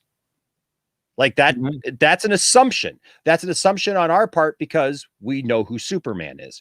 You don't know who Superman is or what his full power set is, you're not going to make that assumption. And I think that's another part of it right there. And but he even, like you said, he's trying to teach Clark a lesson that he's not ready to reveal himself to the world. And Jonathan Kent, and the movie even talks about it. The movie clearly spells it out that he tells Lois, my father knew that the world wasn't ready to know about me yet, and gave his life on that premise. And so, I mean, like, we all have things, look, that are little things that we like, that we would like to see, nitpick. But even with Clark, and I say Clark, but I mean, even with Superman snapping Zod's neck, the most powerful moment in that is the second after he does it. He screams in agony. Now, but I want to go back there. So I saw the second or third time, and I said to myself, okay, if I'm Superman. So this is the difference between Superman 2 and Man of Steel. General Zod didn't have the power at the end. Did not have the power. Okay. General Zod just gave Superman, Man of Steel, an ultimatum. Either they die or I die. And then he wasn't going to stop. Okay, he was not going to stop. Now Superman has to make a decision on that split second. What do I do? And then they show him looking at the dad, the mom, and the child hugging, begging Superman to save them. Yes. Okay? What you want? And I'm saying to myself, okay, what I would, if I was Superman, what I would have done. And I said, you know what? I would have done the same thing. Because this man, General Zod, although he's my kind, he's from my planet, he means nothing to me. I wasn't raised in Krypton. I was raised here on Earth. These are my people. So he protected them. And that's why I accepted that at the end. I said he had no other choice but to snap his neck because that's the only way he could have killed him. That's the only way he could have killed him. Now, if Superman would have snapped his neck and General Zod didn't have Superman's power, then you can make a point because now you're painting Superman as you know something seductive. You know, it's just it would have been worse. Yeah, it would have been worse if he would have been a human being. Because all he had to do was just pick him up, take him to jail, and all that stuff. Unlike Superman 2, that's all. I mean, if you want to go by that, because at the end, he takes Lex Luthor. I think Superman at the end, Superman 1, he takes Lex Luthor to the jailhouse and dropped him off. Superman 2, he didn't do that. He could have easily picked him up and took him to jail, but that's not what he did. He killed him. So I want people, to see that the irony that people that like Superman 2 criticize Superman for snapping his neck when in Superman 2 he already knew he didn't have his power. All he had to do is pick him up and took him to jail. The truth, justice way. Remember, Superman stands for justice. He killed him without just due. Come on, folks. Tony. Superman 2. Superman killed General Zod without just due. Let's be honest, because Tony is a big Superman. He's a big Christopher Reeve, which I love too. But then nobody talks about that. Am I right? Am I wrong, Enosh? No, Superman did not give him I feel like I got in the middle of like a family quarrel between you and Tony. No. Tony's he's from New York. I had him on like 3 or 4 months ago. It was a show that I did. It says The Case for Zack Snyder, where I brought 2 people who didn't like Zack Vision. Respectfully, they made their case. They did it respectfully. And I'm okay with people not liking Zack's movie. It's okay. Yeah. It's okay. When I'm not okay is when the personal attacks. That's where I draw the line there. So Tony, he likes Zack Snyder. He just doesn't like Zack Snyder takes on the DC on DC, which is okay. So I kind of do. It's grown on me because it's the hardest thing for a director to do is tell a Superman story. Am I right or am I wrong? That is the most hardest thing. I'll be honest with you. I don't know that it's that hard. I think the problem is that people don't know what they want from Superman. I'm part of different Superman groups, man. And the problem is Superman is a character that's been around now for over 80 years. And the thing is that everybody has a different thing that they love about Superman. For me, growing up, I was born in 76. I remember going to see Superman in 78. Even at 2 years old, I remember vividly. Why do you like Superman? I love Superman because, when I was a kid, my parents got divorced when I was 1.5 years. I never knew my dad growing up. I didn't have real contact with my dad. I saw my dad maybe like a couple of times until the time I was about 29 years old. Okay. So I grew up without my dad in my life. Right. Now I have a good relationship with my dad, but at the time I didn't even know him. And I connected with Superman, especially, the Christopher Reeve Superman, but it wasn't because of his powers. Obviously, I ran around with a towel, pinned around my neck and thought, that was Superman. And I pretty much lived in Superman underoos when I was a kid.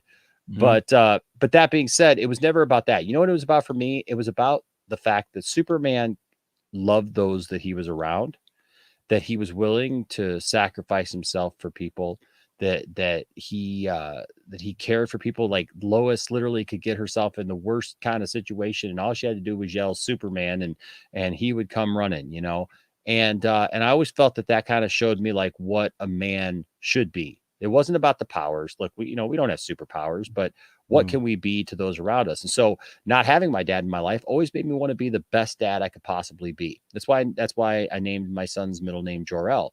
That is that whole, father becomes a son, the son becomes a father, that whole, kind of thing. But That's who Superman was for me. He was the ultimate male role model. He was somebody who cared, you know, and I, but then I see some people, and I find it ironic, given the fact that, you know, uh, the Christopher Reeve movies came out, and, you know, let's all be honest, the Christopher Reeve movies waned towards the end. Okay. I can still watch Superman 4, and there's a part of it that, look, it's still nostalgic to me, and I can laugh. I got a Nuclear Man t-shirt upstairs, you know. It's Really? fine. Yeah, oh yeah, man. And you know what? It's fine. Okay. And I can laugh about it, and I can have fun. And you know, yes, even with Superman using his rebuilding the Great Wall of China vision, and you know what I mean, and all that stupid stuff, I still love it. You know, yes, he's taking people out, you know, human beings out into space. You know what? It's silly. It is what it is. But then it's interesting to me because, you know, when they made Superman Returns, you know, Bryan Singer tried to go back and kind of recapture that Christopher Reeve essence, and I don't feel that he did it. I know there's a lot of people who feel that he did. I really don't feel that he captured that. I think Brandon Routh was kind of screwed over from a script that didn't make any sense, and that really painted Superman into a box, because you couldn't root for Superman in that movie. You couldn't root for him to get back with Lois because Richard White was a good guy. Richard White was a really good guy. Like Richard White, James Marsden's character, was more like Superman a lot than Superman was in that movie. He was sacrificing. He was doing all those things that I just said. He was sacrificing his life as somebody who didn't have superpowers for his family. He was raising a son that he thought was his, that really wasn't his. Right? You couldn't root for Superman to come back and to get back with Lois, because it would mean that one of two things was either going to have to happen. Either Richard White was going to have to die, leaving Lois, like, you can't just sweep in and go, okay, well, I'm here now, babe. You know what I mean? Like, you can't do that. And then leave this 5-year-old boy who has grown up with this man, even if it's not his biological father, that's been his father. You know, so like, you can't just do that to the character. So you can't root for Superman to get back with Lois. You can't root for Superman even to really be the sole, you know, father figure in his own son's life, because of the same thing. Now, if Richard White had been a complete jerk and, you know, didn't care about anybody, yeah. But plus, you know, there was like weird things that didn't make much sense. Like, you know, you're going to tell me Superman in that continuity can fly around the earth, you know, fast enough to turn back time, but Superman can't, like, when he found out about Krypton, couldn't have just like zoomed over to Lois and said, Lois, I have to go. I can't get into all the explanation of it right now, but I think they may have found Krypton. I have to go. I don't know how long I'll be gone, but just know that I love you. Goodbye. 5 seconds, and would have changed the whole trajectory of that movie. Lois Lane wouldn't have been pissed off at him. Lois Lane would not have been so mad at him that she's writing, you know, why the world doesn't need a Superman. All that stuff. Right. And so, and I talked to Brandon Routh about this. I've met Brandon Routh, and actually Brandon Routh actually softened my heart a little bit to Superman Returns. Cause honestly, I watched Superman Returns and I tried. Now, after talking with Brandon and hearing his take on Superman, and he kind of agrees with some of that stuff, that he wishes little things would have played out differently. Plus every time Christopher Reeve is on camera, he's in command. Like he's giving speeches. He's saying things with confidence. There's nothing about Superman and Superman Returns that he's confident at all. He's very sheepish. He's basically looking at everybody and reacting to everybody. He doesn't really say much. He's creeping like outside Lois's house and like, you know, peeping in on him and stuff, you know, whatever. So that's the weird thing. But they thought, well, this is what people want because this is what Superman is. And what happened when that movie came out? It got backlash because people said, well, Superman doesn't fight anything in there. Superman's not fighting anything. He doesn't throw a punch. He doesn't do anything. And like Richard White literally saves Superman. Richard White takes his airplane and flies back into the heat of everything to go save Superman.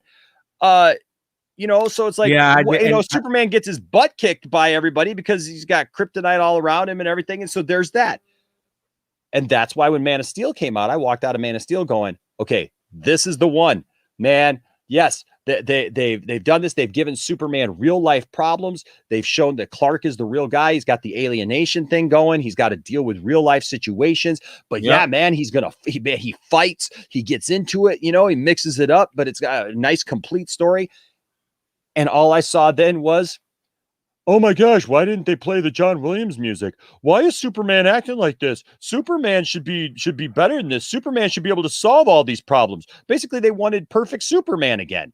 And it was like, what in the world am I reading? Who are these people like who can't make up their mind? And still to this day, man, just this week, I have encountered all these people now with the Snyder Cut getting ready to come out that they're ticked off that the Snyder Cut's coming out because they don't want that Superman. Their Superman is perfect Superman who doesn't make any mistakes, who is always perfect, always makes the right choice, 100% of the time, is overpowered. But that's the thing, is you're going to get everything across the gambit with that. Right? Because nobody agrees on what they want their Superman to be because the character is that old. It's had many incarnations. There are some people who will still tell you to this day that George Reeves is the best Superman. There are people who tell you that Christopher Reeve is the best Superman. Now everybody's pissed off at Dean Cain, so nobody thinks Dean Cain was a good Superman. But I've met Dean Cain as well, and you know what? He's one of the nicest guys. He was super nice. He was super nice to my kids. He was really, really good to my kids. In fact, he put a lady in her place at our Comic-Con because she was going to charge us double because we had a family of 5 instead of 3. And he walked over when he realized that the kids weren't going to get in the picture with me and my wife, because me and my wife grew up with that show. And so my kids literally said, no, Mom, Dad, you guys go ahead and get your picture because we didn't grow up with that Superman. We understand that it's your Superman. Dean Cain walked over to the lady and said, don't ever do that again. Said, everybody come on, get in this picture, and then proceeded to take like 8-9 shots with us and be goofy and silly and everything. So I get it, but everybody's got to remember these characters, what they are, whatever. I've met Tom Welling. Tom Welling understands what it means to be Superman. There's people who want to, who are ticked off at Tom Welling because they're like, he never wore the suit. He fought wearing the suit. Yet Christopher Reeve gave him his absolute blessing and passed the torch off to Tom Welling and said that he was the heir apparent to his mantle of Superman. And yet people are mad at Tom Welling because he never wore the suit. Yet Christopher Reeve literally passed it down. So, the thing is you're never going to please everybody. And this is what I'm telling people. If you don't like Man of Steel, if you don't like Zack's vision, just let it play out. If people would have let it play out, Lewis, this would have already been done. The 5 movies would have literally already been done. And that's that's okay. So I'm gonna what you just said. I told Eric, but let me tell you why I like Superman, and it's probably gonna blow your mind. I like Superman for a different reason. I'm not sure if you know this. I'm a Christian. Me too. So I'm a Superman. I'm a pastor. I'm a pastor. Oh wow. Okay. Well, no one I connect with you. The Superman story reminds me about the biblical story. Yes. God sent his only begotten son to the world to save the world. Joel, that's what Joel did. He sent his only begotten son to be a beacon of hope to the world. Superman shows his selfless act in Man of Steel. Christ did that. Superman sacrificed himself to save the world. And again, guys, this is my faith. If you guys have different faith, I understand that. But talking about me, why Superman resonate with me. And just as Christ gave himself to the world, Superman does it. So I like that because it's symbolic. It means something to me on my personal faith. So that's why and don't get me wrong, I like the Christopher Reeve Superman. I like it. I like the first 2 is my favorite one. Actually, the first one is the best one. The second one, the Richard Donner cut, I like. The third one, the fourth one, I can't watch it. So the Man of Steel to me resonates with me because it makes number one Clark Kent human. Yep. with human feelings, making decisions. Even it shows as he's growing up, he has to make decisions. Do I listen to my dad or do I save the people here? And so you see throughout the movie that Clark Kent is presented with different situations, and no matter what situation you choose, it may be right or wrong. So there's consequences to his decision. Same thing at the end of the Man of Steel. So that's why it resonated with, because Zack Snyder, I think, made him human, made him relatable. And then with BVS, everybody was against him. Mhm. Yeah, Yep. like it made him a sympathetic figure. No matter what he did, people hated him. Congress hated him. Half of the people hated him. Batman didn't like him. The only one that really loved him was his mom and Lois Lane. So it was a love hate relationship on that particular part. So I'll be honest with you. When he first died, I was like, Tony, man, that quick.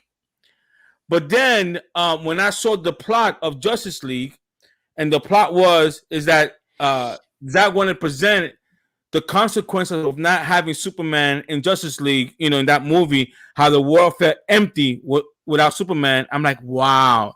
Like you said, I liked it. No, the ultimate version, I loved it. The theatrical version, they had some plot holes. Us geek, like the Congress building. Us Superman geek, like when we first saw the theatrical version, like, why Superman didn't save everybody there? He should have saw that. But then the Ultimate Edition explains that chair was made out of lead. Obviously, we know Superman can't see through lead, so that's why I actually like that. So Eric said something different yesterday. He thinks that there's not going to be a Justice League 2. That if it's Justice League 2, it won't be called Justice League 2. It will be called something like The Flash, where you see all different characters, just showing up. I respectfully disagree, because Zack and even Ray Fisher alluded that, I mean, at the end, there's no doubt you could take it to a Justice League 2. Do you think there's gonna be Justice League 2? And again, we're talking as fans, guys. This is nothing like no source or anything like that. I'm just talking as a fan with Enosh. So if we say we are, don't you guys tweet out says breaking news? Two Scooper says, especially Enosh, who's close with Ray Fisher, must happen. So we're talking as fans, okay? Do you think we may have a Justice League 2? So first of all, let me tell you, I don't know if you've ever read this book, but you can find this on Amazon. You can find it anywhere. Since you definitely love that story of Superman, and that's part of why I love Superman too, is the Christ story. Because I mean, because he was written by two Jewish guys who wrote him as a messianic figure. So even people who say, well, it's not supposed to be Jesus. It's a Christ figure. It's a symbol of Christ. And so they wrote him specifically about that. I mean, his house name being El stands for Elohim, the great I am. There's a lot to that, but there's a book called The Gospel According to the World's Greatest Superhero. Wow. And you can find this book. I suggest this for any Superman fan, nerd, anybody who's a person of faith. Even if you're not, if you just want to know kind of some of the history of Superman, because I know there's a lot of people who talk about that. I mean, even Zack Snyder talks about Can you say it again? It's The Gospel According to the World's Greatest Superhero, I believe I believe that's what it's called. According to the greatest superhero. Yeah, I believe it's the Gospel According to the World's Greatest Superhero. Okay. Yep, I got the image right up here. I can show you what it okay what it looks like here. Whoops. If I can save that here. But yeah, it's a phenomenal book. If you're a Superman fan, if you're a person of faith, I think you'll get a lot out of it. All right. And you can find it for pretty cheap on like Amazon or whatever. I mean, like I'm seeing it right now. It's like this one here is like $7 on Amazon, and so it's just a really great book. It gets into the history of the character and how they, how they created Superman and all of the connections that are there with you know, with these guys' faith, you know, when they created him. So it's a great book. It's a great book. I'm gonna get it. So Yeah, that's why I like Superman is more you know, personal with yeah. me. Is more, it has to do, you know, with my faith. So I love that, man. I yeah, love that. yeah. So As for I Justice League 2, yeah, as for Justice League 2, so here's where I'm at with Justice League 2. I obviously want it. right. You know, I want to see the whole thing play out. I think that you got to listen to Zack and how he says what he says. I highly doubt, especially with the way Warner Brothers Pictures has handled this situation, Walter Hamada and others, as far as their take on it. I mean, they haven't even promoted, uh, you know, even tweeted about Zack Snyder's Justice League. You know, they've taken a hard line stance, and I actually every time something comes out about it, they literally try to release something else to almost kind of take away from it, and that ticks me off. So I doubt that we'll see a full on Warner Brothers Pictures push to continue them in the films, but I highly believe, because of what Ray said on our channel when I interviewed him. He said, you know, whatever the fans want to be canon will be canon. And that's the thing. I think that I just did a video last night about it. I think that cul-de-sac statement was ignorant. I agree with Kevin Smith about that. Why would you say that? Why would you try to like deter from that and tell people, oh, you know what, you don't want to watch this, it's not that big of a deal, it's literally a dead end, it's not going anywhere, we're going to give you something else and show you this other stuff over here, but you don't want it. Like Kevin said, what if we get to March and this is like the biggest thing that Warner Brothers has ever done? You hit on something, because You're just going to tell people no? right, That's dumb. That's leaving money on the table. And so I said this to Eric yesterday, and actually someone actually told me that believe it or you don't believe it, you know, if people want to believe it they can, people don't want to believe it, they can. To me it kind of makes sense why, you know, they wouldn't market it, because it's HBO's the ones that paid to finish it, so they're the ones who's gonna promote it. My only drawback is that, okay, that's fine. You know, if that's the deal, then why why does Warner Brother always have to put out something the same day that Zack puts out? So, you know, so this is what drives the fan crazy. Now, this is my opinion, guys, and again, you know, maybe I'm not good in scooping, but I am good in prediction. So so take the scooping out. So I'm gonna predict. Okay, I don't. There is no company alive that is going to invest 70, and I'm just being conservative here, because I've heard it's more, but let's just be conservative. There is no way that HBO Max is going to invest $70 million on a movie if they don't have something lined up after that. It's not, I'm looking at it from a business standpoint. It does not make business financial sense that HBO Max would invest $7 million for a movie that, if it does all-time high, there's no sequel. It doesn't make sense to me. Why and would you? I don't know, and I don't know if they'll be like I don't know if it'll be called Justice League 2. Okay. But you know what I could absolutely see? I could see, look, we're seeing the rise of streaming services. Correct. Right? Netflix is putting out some really great things that are theatrical quality. And I'll be honest with you, I put off getting HBO Max for the longest time because honestly, I had a lot of the stuff that they were offering already. I had already physical media for it. And so I was like, well, I don't need to do it until I need to do it. I will. Well, and I was subscribed to DC Universe. Okay. And you know, because I watched Titans and I watched all those shows. And well, when they decided to go away from that, I said, well, you know what? I'm going to HBO Max. Now I watch HBO Max more than any other streaming service that I have. I think they're doing a great job. I think they're in their infancy. And I guarantee you, I mean, I don't say this a lot, but I'm with you, man. $70 million is a lot of money. And I'm telling you, they may not do it with Warner Brothers Pictures, but this is where people need to understand that just because it's got Warner in the name doesn't mean it's all the same company. It is not. No. HBO Max will pick something up. We'll see maybe a series, a limited series, you know, that maybe finishes out this story, does something.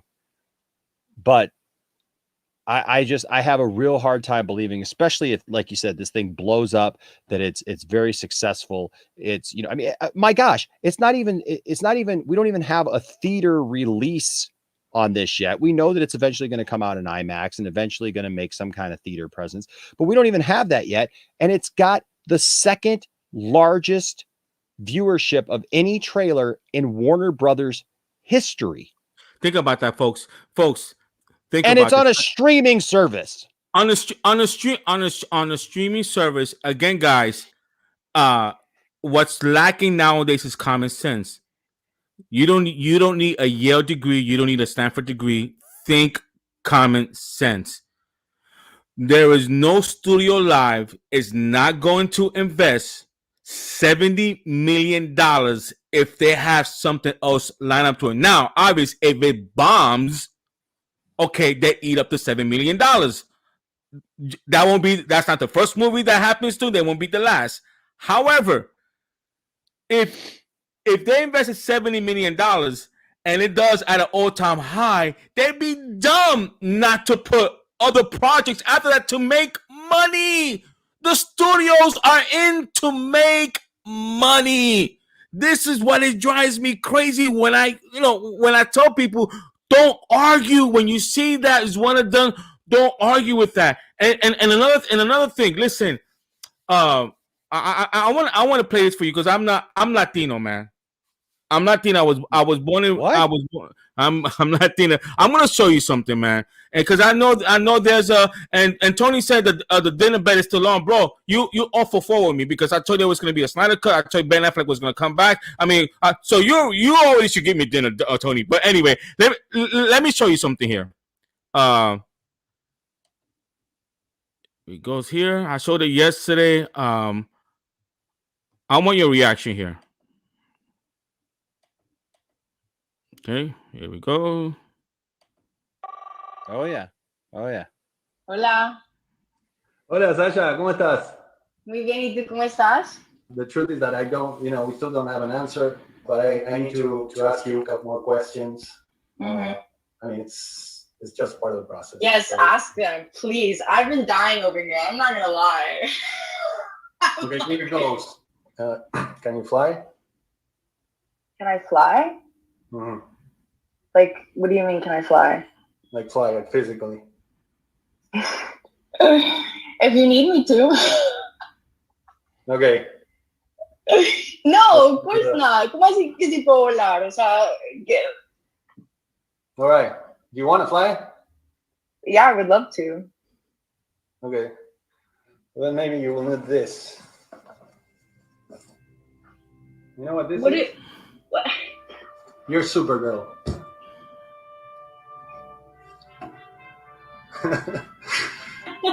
Felicitaciones. Muy bien. ¿Está bien, Sasha? Come back. Felicitaciones. Congratulations, Sasha. You made it. Thank you, guys. This is like... Okay. Thank you. No, thank you. We're all thrilled about it. We're super happy. And me would be like, no way. Can I freak out for a second? Of course. Yeah. Take your time. I got it.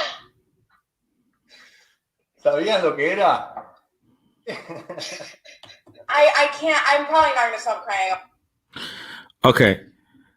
As a Latino man, I was so touched to see that young Latina, um, that emotion, that raw emotion, really um, got to me.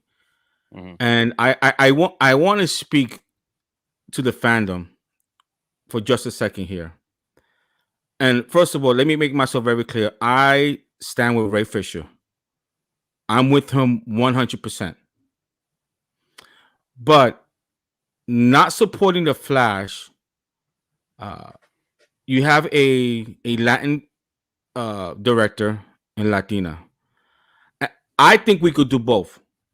I think we could support Ray Fisher and support the Flash.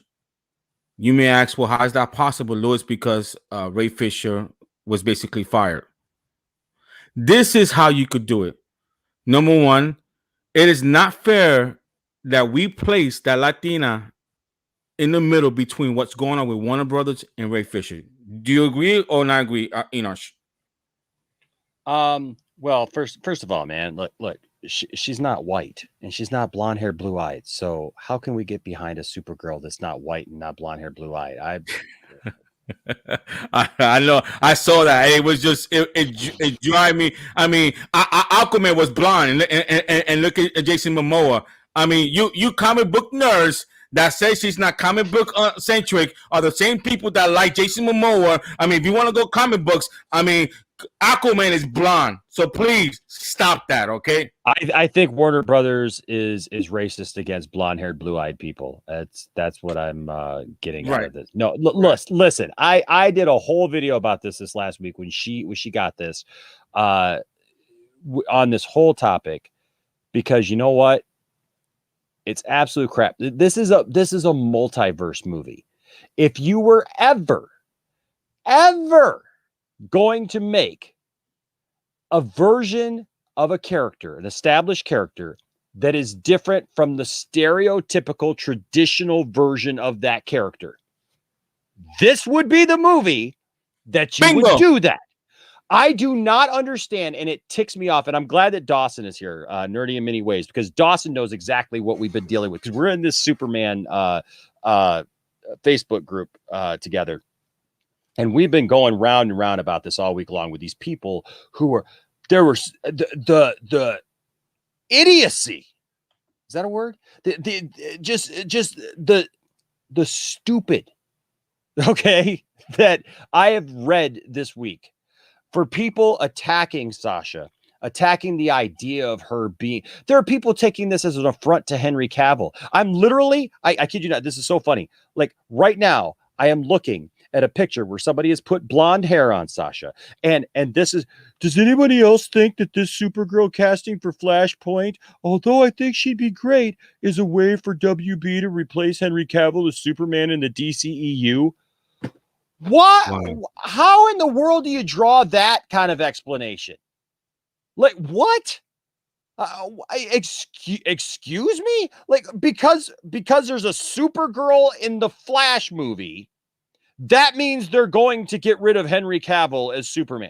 Shut up, go home, read a comic book, okay? You know how many different versions there have been of Supergirl? They're not all blonde hair, blue-eyed. There's different ones. And guess what? The very definition of the multiverse means there could be a brunette one. There can be a Latino one. There can be a black one. There can be an Asian one. There could be a whole biracial, triracial, whatever kind of what mix up you want to make them, version of Supergirl, Superman. Look, there's an African-American version of Superman. Look at Val Zod. Look at these different versions. Like, shut up with this stuff. It doesn't matter. Look, if they give her blonde hair, who cares? She looks good as a blonde, by the way. But you know what? It's not important to me. It's not that she be blonde haired and blue eyed to be Supergirl. The way that young lady reacted when she found out that she was cast as Supergirl says everything that I need to know about how much she cares about the character of Supergirl. That's what. And you know what? And you know what? If you are dumb enough to sit here and attack that and act like there's a problem with this young lady being cast because of that, that's your problem. Nobody else's. You've got some demons that you need to deal with and that you need to exercise and get out of your head, because this is great. Now, I will say this, Lewis, I've kind of built quite a reputation for my support of Ray Fisher. Okay. I've supported Ray Fisher from day one. I have not waned in that support. I have taken attack. I have taken all kinds of junk for supporting Ray Fisher. Here's my problem with this. Am I going to see the Flash movie? Absolutely. I'm a DC fan. Right. I like Andy Muschietti. I think he did a great job with it, and I think he did a great job with it too. So I sent you an invite if you want to join the stream. Nerdy minute. So check your DM. I apologize. Go ahead. So I like what I see out of Andy Muschietti. Okay. Here's the problem that I have is I'm going to watch the movie. Obviously. I mean, I've been excited about this movie. It's got Ben Affleck coming back as Batman, and I support Ben Affleck as Batman. It's got Ezra Miller coming back as the Flash, and I support that because that's Zack's version of the Flash. It's got, for goodness sake, Michael Keaton coming back and reprising his role as Batman. And Lord only knows who else is going to be in this film now, right? I mean, it could be literally, you could have anybody and everything show up in this film. Here's my only drawback is that we're going to watch this movie. Right. And if they don't do something to fix this situation with Cyborg, given the fact that they fired Ray Fisher, unfortunately, it is going to be in the back of my head. As much as I support the people in the movie and I support the Muschiettis. Now, I am curious if the Muschiettis are being forced to get rid of Ray Fisher. And if they are, I feel like they should stand up to that if it's his film and he wrote a film that had Cyborg in it and had I think that's more of Warner Brothers meddling with their movies, and that's a Walter Hamada thing. So it's going to be hard for me, knowing what I know now about the behind the scenes of this, that more people yet were on the chopping block and hurt because of the executives at Warner Brothers to even bring us that. And I'm also concerned about the tone of the film, because to be quite honest with you, I love where Zack Snyder's gone with all these movies. And look, I love Shazam. I thought Shazam was a great movie. I'm sorry if people don't like it, but I loved Shazam. I loved Aquaman. I actually have a really soft place in my heart for Wonder Woman 84. Is it a perfect movie? No, it's absolutely not. Does it go with the continuity sometimes of what we've seen from Zack's version of Wonder Woman? Absolutely not. But I still like it. My thing is I'm concerned. I don't want to be angry and bitter walking out of the Flash. Does that make sense? It makes sense. I want to be able to enjoy it, and I'm going to enjoy it. I want to present a solution to you, because I presented to my show, because I think there's a way we could do both. We could support because I'm on the camp that Warner Brothers forced Andy Muschietti to rewrite the script with Cyborg. So that's why I'm not blaming Andy Muschietti. It's not his fault. So that's why I'm still going to support it, because he's a Latino. It's not like he didn't want Ray Fisher. That was his first choice, Ray Fisher. The studio kicked him out. So this is my solution. This is what I said in my show yesterday. We could support the Flash, because remember, we're getting Ben Affleck there. We need to show love to Ben Affleck and all that stuff. But Louis, how do we support Ray Fisher? This is how. The Snyder Cut. Zack Snyder said that Cyborg, Ray Fisher, is the heart of Justice League. So how do we support Ray Fisher? By making that movie so big that Warner Brothers has to greenlit Justice League 2. And there is no way no way that Zack won't bring back Ray Fisher. In my view, my opinion, if Warner Brothers says make Justice League 2, and they told Zack, but you can't be by Ray Fisher, I believe Zack's gonna say, nope, I'm not doing it without Ray Fisher. Yeah. I believe that. So, folks, that's how we do it.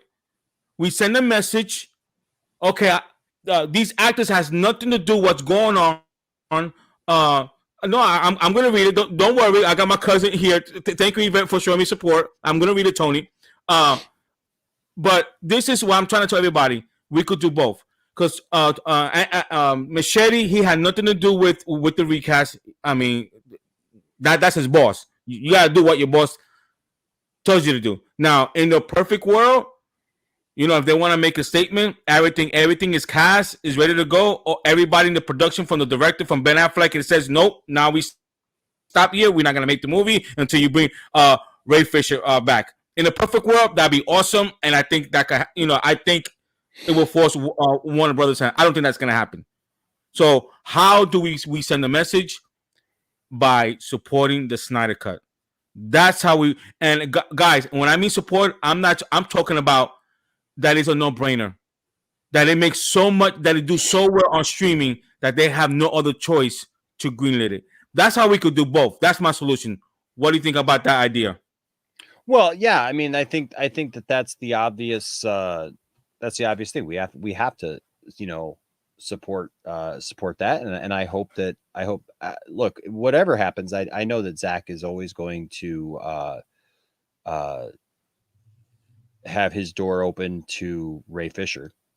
I mean, he believes in Ray Fisher. He's supported Ray Fisher, and I think that that's going to continue. I really hope. Well, I guess what I hope, we all know the meddling that WB has done, right? I mean, still doing, and they've done it with Zack's films. Look, they messed with Batman v Superman, cut that movie up, right? And then and then it made it, out to blame Zack. Obviously, what happened with Justice League is just like light years ahead for the meddling. They've been meddling. Superman 4 should have been a whole lot better. It actually had a decent budget. It actually had a whole thing, but even I guess it wasn't really Warner Brothers, but Warner Brothers had Canon Films making it. Canon Films took the budget that was given to them for Superman 4 and instead invested that in Masters of the Universe. That's why Masters of the Universe has really good special effects, and Superman 4 looks like somebody drew Superman on a cardboard box and like brought it near the screen like that when he's flying at you. There's a lot of meddling by the companies and by the studios. My concern is, when I watch The Flash, am I going to notice it if Muschietti wrote a story that had Cyborg playing a huge role, and that Cyborg was going to play a good sized role, and we've already been told that it was not just a cameo, that Cyborg had a major role in it. I mean, look, Ezra Miller's Flash even mentions Cyborg when he did his guest spot on Crisis on Infinite Earths on the Flash TV show. Yeah, he says Victor is not going to believe it because it was supposed to tie in. Right? It was supposed to tie in. So my only concern is are we going to get to this movie, this film, we're going to watch it, and the film is going to suffer. And that's where I would hope that, if I get it, Muschietti wants to do this film. He's written this film. He's moving forward with it. Well, he didn't write it, but he's going forward with this film. I really hope that the meddling of the studio in getting rid of Ray Fisher doesn't screw this thing up. And then it's going to be placed back on Andy, as if, Andy somehow, just didn't come through for us, with this film, because this film has a lot of potential. It does. And when you're talking the sheer size of a Flashpoint movie, and Michael Keaton and Ben Affleck and God only knows who else, just don't screw it up, Warner Brothers. You know, don't mess up your own thing. You got a good Yeah, thing going. and Why would you just be petty and play games with this and and then try to put it off because what Walter Hamada doesn't want to own up to the fact that he needs to apologize for for standing in the way of the investigation getting done. And it took somebody over his head to go forward with it and actually get a third party involved. It's all ego, man. It's all it's, ego. and I'm gonna get to your question in a minute, Tony. You know what really will force Warner Brothers' hand, and it all starts with the Snyder Cut. Make that successful, and when I mean successful, I'm talking about a no-brainer. Huge. Okay, make that successful. Number one. Number two, if Andy Machete cast Gal Gadot, right, Jason Momoa, and Henry Cavill, you have all the Justice League but one. How you gonna tell a story without Cyborg? I mean, so if I'm Andy Machete, I mean, if you're listening, Baron, the way you do it is you bring back all the Justice League, and everybody's gonna start thinking, "Where's Cyborg?" That is a sneaky way of Andy Machete to get Cyborg in. If you could get Henry Cavill in, if you could get Jason Momoa in, and Gal Gadot in, and Grace Randolph said that Gal Gadot it looks like she's gonna be in the Flash. Aquaman's gonna be in the Flash, and the only question mark is Henry Cavill. And folks, if Henry Cavill is gonna be in the Flash, then you could relax. So it leads up to Tony's question. Louis Enosh, question for you guys. Why do you think Warner Brothers treats Superman like a B character when it comes to movies? Ever since Reeves died, it's like they gave up making his movies. Then number two, what's the second thing? Go way up here. Okay. Aquaman, Wonder Woman gets two, Aquaman gets two, Shazam gets two, Suicide movie gets two, and of course Batman gets trilogy. Okay, okay, Tony, Man of Steel, Batman versus Superman is a Superman story, the Ultimate Edition. Justice League, the Snyder Cut, is a Superman story. How do I know? Because Zack said it. His thing is a Superman arc. So you're getting it. You just want to stand alone, and I get it. I do want to stand alone, but you're still seeing a Superman story. All what's going on right now is a Superman story. Do you agree or do you not agree, Enosh? So I agree with. Let's break this down. First of all, I want to tackle the last part of that second question. That's an assumption, man. That last part of the second thing is an assumption. You don't know what role this Supergirl is going to play. This could literally be a one and done for her. It's a multiverse story. This could literally be, hey, we go to a world and there's Supergirl and she's in this world and this is the universe that she's part of in, of the multiverse. It doesn't mean that it doesn't say anything about that she's the Supergirl from the DCEU. I think she is. I think I read an There's article. Nothing that says it. There's nothing that says that, man. I've read every article. Yep. No, people have put their own spin on it, but there is nothing that says that she is the Supergirl. It's just that she's been cast as Supergirl. It could very well turn out that she is. But I'll be honest with you, it doesn't make much sense though if the movie is the Flash going through the multiverse that it's the Supergirl from his universe. I don't think he may end up bringing her back. She may end up being enveloped into somehow that universe, but there's nothing though that says so far that she is. So I think it's an assumption on many people's parts that, oh, well, she's cast as Supergirl, so she's Supergirl. But the thing is that we also have two Batman in this movie. But let's just assume, for a second here, because I like, let's just assume that she is the DCEU Supergirl. Okay. Let's just assume that because Tony's worried about not getting another Superman movie. Well, I think it's a travesty. I think it's a travesty so far that we have not gotten a proper Man of Steel 2. I know that Batman v Superman is technically the sequel to Man of Steel, but you know what? We all deserve better when it comes to Superman. Superman should absolutely have gotten a sequel by now, given the fact that Man of Steel came out in 2013. Here we are, literally, they've basically kind of sat on Henry Cavill as Superman this whole time and kind of wasted away some of the prime years that they could have been making some really great Superman stories with Henry Cavill because they couldn't get their crap together. And that's on WB.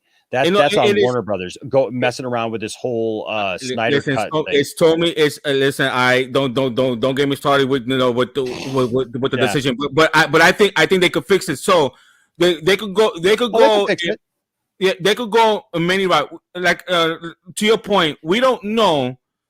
They could make a Supergirl movie with Henry Cavill co-starring in it, or they could make a Man of Steel and bring Supergirl into Man of Steel 2 with Brainiac.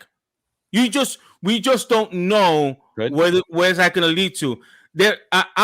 To me, you cannot tell a Supergirl story without Superman. You can't. You can. They tried it one time and it bombed with Supergirl. They tried to tell a story without the cousin being there. It's not going to work. So I would think now. But then again, we're talking about Warner Brothers, who are always making dumb decisions. I don't put it past them, but hopefully they're not this dumb. You cannot tell a Supergirl story without Superman. So either way, if it's a Supergirl movie and Henry Cavill is going to co-star in it, I'm good with that. Or my preference is, yes, Man of Steel 2 with Brainiac and bring Supergirl in. I think to me, out of both scenarios, if Andy Muschietti is going to introduce Supergirl into the Flash, to me, the way the route to go is you do a Man of Steel 2. You bring Supergirl in with a villain because we all clamoring for Brainiac. That I would love to see that. So Tony, I listen. He's a big Superman fan, like I am. I agree with Enosh. We don't know yet. We don't know. Yeah. Now, as for Warner Brothers, like kind of screwing the pooch with Superman, I agree. Look, I'm very much interested in seeing what happens on Tuesday night with Superman and Lois, the series, because so far Tyler Hoechlin's Superman has been a jobber for the entire DC TV, yeah, for Supergirl and for, I mean, I was just talking to somebody about that this afternoon after I got out of church, was that they have made Superman a joke on the CW. He's not any, I mean, they've literally gone out of their way to try to make Superman look like, he's nothing compared, even going as far as, them saying, well, the world doesn't need Superman as long as it has Supergirl. Okay. Oh, well, we need Earth's champion to go fight. Oh, well, Supergirl, that's you. Oh, no, Clark, that's not, no. Yeah. I want to make sure that I was at full power and you beat me fair and square. And the ultimate slap in the face, I think, was season 1 of Supergirl. I loved season 1 of Supergirl. I was with it right up to the very end. And then when they did that whole thing where they let Superman be mind controlled and they brought him in and they literally used the stupid excuse of he's watched too much Sesame Street. Are you kidding me? It doesn't change his DNA. He's still Kryptonian, and none of the Kryptonians were supposed to be able to be susceptible. What's up, Kev Farm Podcast? None of them were supposed to be susceptible to the mind control, and yet they controlled him, and then had the audacity to say that he knelt before the character of Non. Literally, he doesn't kneel before Zod, and you got him kneeling before Non. That is a slap in the face. They've mind controlled him so many times. They've painted him as being weak. His own Lois Lane has pined after the 2 other Supermen that she met, Tom Welling and Brandon Routh, when she met them. Like Tyler wasn't even in the room. It was like she was going to go after both of those guys. Talk about how hunky they were and everything. It's an absolute joke. But I will say this: I like the story idea that's being presented in Superman and Lois, because I liked the rebirth story with Superman bringing back the Superman that was in these stories from that universe, that he was a holdover, that him and Lois were holdovers from that universe when they created the New 52 from Flashpoint. and that they still existed and they were living on the farm with Jonathan, their son.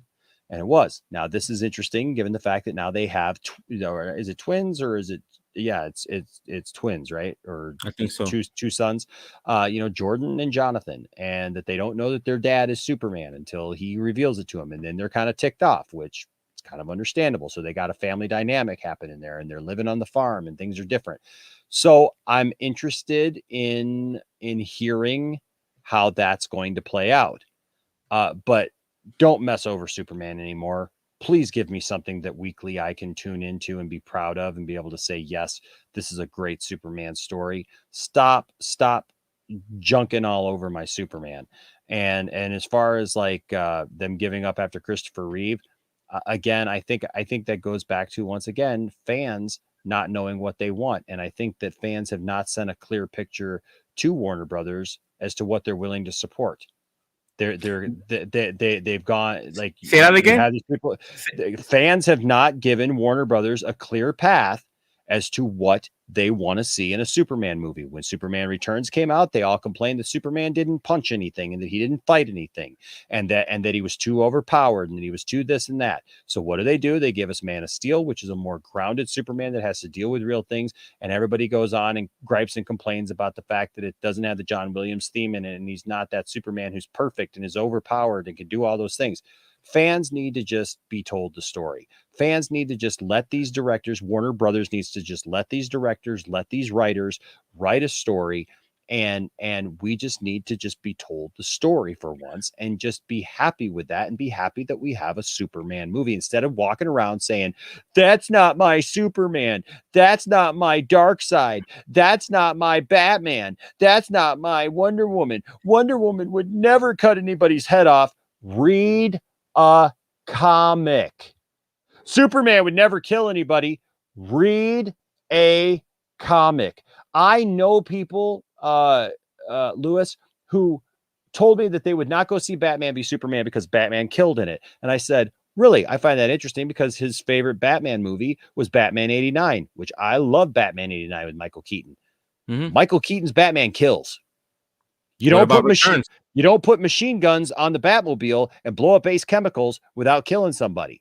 Okay. He literally is shooting at the Joker at the end from the Batwing with machine guns. He literally grabs the one guy's head with his feet, knocks his head into the bell in the bell tower, and then throws him down the shaft. That guy didn't get up and walk away from that. Okay. What about Batman Returns? Batman Returns. He literally takes a bomb, shoves it down a guy's pants, pushes him in a hole, and smiles as he walks away. Just saying. Batman does absolutely kill. Does he want to? No. He does everything that he can not to. But Batman uses weapons. Batman has used weapons. Batman has traditionally done what needed to be done. I've literally heard people say Batman could fight Darkseid without using a weapon. Shut up. Oh, gosh. Shut up. This idea that Batman will just is magic. Okay. And that Batman just can. That is an uncompelling story. None of that. That's what I'm saying. These are uncompelling ideas and stories that those are part of Marvel. Those are part of Marvel lovers. It's like they want Batman to come on the screen and be like, "Hi guys, I'm Batman, and I'm here to save everybody." Oh, what's that? There's a real bad problem that nobody can figure out. Well, I'm Batman, so I automatically will have something here on my little utility belt that can fix it all, or I'll just come up with something because I'm super smart. Yay! Come on, let's go. Nah. Shut up. Get away from me with that stuff. Read a comic book, like actually put some thought into what you're saying, because no, I don't want to watch a boring movie where like there's real life stakes and somebody like Darkseid comes to the planet and is literally going to like destroy it and kill everybody. And Batman's like, oh, well, I've got a contingency plan. For what? With no weapons, you're going to take down the forces of apocalypse. Get out of here. Get out of here with that Tony, idea. Enoch just answer your question. What is the problem is that no one can decide what kind of Superman they like. Nope. That's why the studios don't want to touch it, because I like Man of Steel. You don't. You prefer the Christopher Reeve Superman. We don't. No matter what Superman they put out, they're never gonna win. With Batman, you could tell an easy story. Batman is a vigilante. I mean, he's dark. The tone is dark, so we know what Batman is. It's hard to make a Superman movie because in your world, in your perception, even people argue Henry Cavill is not Superman because he don't wear underwears. I'm telling you, there's where the problem. And you want to hear something? You want to hear something? I prefer the red trunks, but you know what? Henry Cavill's still my Superman. Exactly. I love the guy. I think he's phenomenal because you know what? It doesn't matter if he has red trunks on or not. That doesn't make him Superman. What makes him Superman is how he's portrayed, what he does in the film, how the film's written. Like him being hero. People are like, he doesn't smile enough. He smiles plenty. I literally had people this week telling me that that Henry Cavill looks like he doesn't want to be Superman, that he's just angry and that he's all self-centered and everything. So you know what I did? I flooded them back with pictures of Henry Cavill sitting with little kids, like sitting there and like signing autographs and smiling with them and hugging them and spending time with them and with fans. Every time I've seen fan interactions or whatever videos of them of people, running into him or whatever, he's always been super nice. When they were filming Batman v Superman here in Detroit, and a friend of mine who I go to church with literally came up to me after a service, and he showed me a picture of him and Henry Cavill working out together at the gym. And he said, man, I work out with Henry Cavill right now every day at the gym. And he said, Henry is one of the nicest guys you ever meet. And it's like, you've reached me too late with that stuff. It's ridiculous. Here's the reality. And this is what it all boils down to, Lewis. Every incarnation of Superman so far up to this point has been bright, cheery, happy, bright colors, whatever. We get one iteration of Superman being more grounded, more realistic, and people lose their mind and act like we're taking over. If you would have just let the story be told, it would have been done by now. And you could have had another Superman because honestly, that was Zack's point. I'm not here to make 20 movies like the MCU and build this thing that goes on forever. I'm here to do a 5-movie arc and then I'm out. That was his plan. He has said it time and time again. Yep. And if people would have just gone along with it and said, okay, let's see how this ends, instead of complaining, one movie in about how, it was too dark or too whatever, which is dumb anyways, because that's not the case. But okay. But if they would have just let well enough be and just listen to the story, see what it is. He said that it was going to be a journey for Henry Cavill's Superman to get to the end and be the Superman that we all recognized from those things. And so it's a lot of presumptions. It's a lot of people wanting their way and wanting their Superman instead of letting a story be told. And I'm just glad that we're getting Zack Snyder's Justice League and Black Suit Superman. And you know what? All the haters can eat that.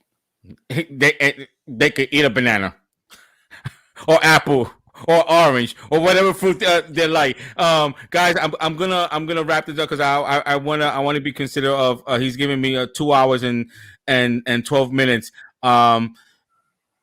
So we know the Snyder Cut is gonna come out. I'm looking forward towards it. I believe, this is just me, I believe we are gonna have a Justice League 2 or just Justice League 3, because it to me doesn't make business sense that a studios invest $70 million on a project that they don't have a second, third movie to make more money. So I'm doing something on all, into Countdown to Justice. So I think it's kind of fun, since the fandom, I think we need to have a little fun. So I'm going to ask you a question that so far I've asked Eric. I'm going to ask all my guests into Countdown to Justice. The question that is going to break Twitter. The question that hopefully Mr. Ray Fisher here, Zack Snyder, Eric Davis already answered it. Larry Fong already answered it. Fabian Wagner already answered it. And Zack Snyder already answered. So we want to know from Mr. Inash, do you prefer pineapple on pizza? Do you prefer this is a national security question. Does Inash prefer pineapple on pizza? So before I say that, I will just say this about this idea that Tony put out. Said if the story was good enough, it'd make over $1 billion easy. They're some of the greatest stories ever put into cinematic history have never come close to making $1 billion. It's not about that. You can have the greatest story in history, but if some people are just hard nosed and don't want to accept it, it's not going to matter. And so some of the greatest stories ever written. It's like some of the greatest musicians on the planet. You've never heard them. No. They've never had a platinum album. They're not famous. Some of them have died in the gutter. Some of them have died penniless, never having achieved fandom or fame. It has nothing to do with that. Like I feel like we got that in Man of Steel. I feel like we got that in BVS, in the quality of what we had. Just because it didn't make $1 billion, money is a number. Money is not everything. And so there you go. As far as pineapple on pizza, I will tell you this. So I'm gonna spin you a little bit. I do like pineapple on pizza. I like it with pepperoni, though, not ham. I mean, I'll take it with ham, but I'd rather have. Wow. I'd rather have it with pepperoni, because the pepperoni has the spiciness that brings out the sweetness in the pineapple, and I will gladly say that. Okay, so my wife, she likes the Domino's thin crust. She likes the pineapple and ham. She actually likes the pineapple ham, and that's fine. I'll eat it if I have to. I don't eat much pizza anymore. All right, so we got one. You're doing this thing. You're doing this thing for diabetes, awareness, and I will say this. So I used to weigh 420 pounds. Wow. And I ended up having bariatric surgery, and I've worked very hard over the last 3 years to lose about 200 pounds and to oh my gosh, and to maintain that. Me and my wife we both had bariatric surgery at the same within 6 months of each other, and supported each other, and we've worked very, very hard on that. And so I don't eat like I used to, man. I'd polish off a pizza, man, easy, just piece after piece after piece. I love pizza. It's one of those things. Like I don't eat bread. I don't remember the last time I ate bread, actually. So, but when I would polish off some pizza, but that was the thing, was actually, I was already scheduled for my surgery. I was trying to get ahead of health problems because I already had some high blood pressure. I never had diabetes. I was a healthy big guy when I was a big guy. And, 30 days, like almost to the day, 1 month before my surgery, I was diagnosed with type 2 diabetes. And now the good thing is because it was so close to that and so soon to that, once I had the surgery and I lost the weight, the diabetes cleared. And I no longer have type 2 diabetes, so I was able to fight through that. But but the thing is that it's a very serious thing, and so I don't eat like that anymore. But yeah, man, I used to love some pineapple and pepperoni pizza, man. That's I didn't know that. Tony, I'm sure he wouldn't mind.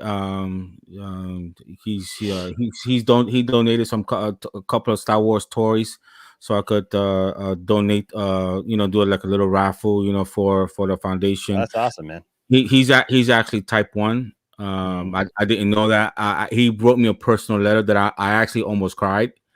Now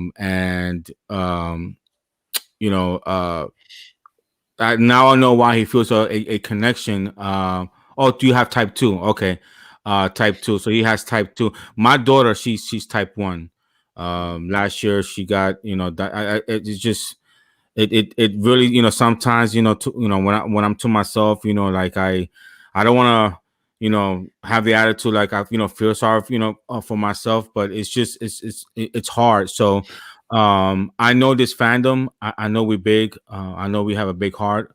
Contrary to what people, you know, say that this fandom is toxic, we're not.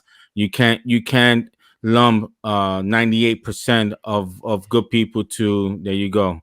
Um, I have one too, brother. There you go. I'm Superman. There you go. You can't lump the 2% with the 98. And I know sometimes, you know, you know, I get into it. I never initiate an attack. I always defend, you know. So, but I do got to be better, and we'll get better. But the point is that this fandom is great. This fandom, I think this fandom could do both. Um, and people who has type 1 can be a mental health. You know, I see my daughter. She doesn't take no night off. You know, she has a medical device that costs $2,000. It's called Dexcom. That it monitors her sugar every 15 minutes. And she has to watch out, you know, what she eats and so forth. And so it's, you know, I'm doing this event obviously to celebrate Zack Snyder, celebrate our victory. You know, we worked hard. I'm a suicide survivor, guys. So you guys, let me see. So you guys don't know if there you goes. It's right here. I don't know if you guys can see it. I'm a suicide survivor. I tried to commit suicide at the age of 19, almost autumn age. So when I heard, you know, when I heard Zack's story and what was going on, yeah, I wanted to see the movie, but I got involved more of what was happening to his personal life and what that man endured. And that man never publicly ever said anything negative when he was being attacked, when they attacked his family, when they said that his daughter committed suicide because of Zack movie.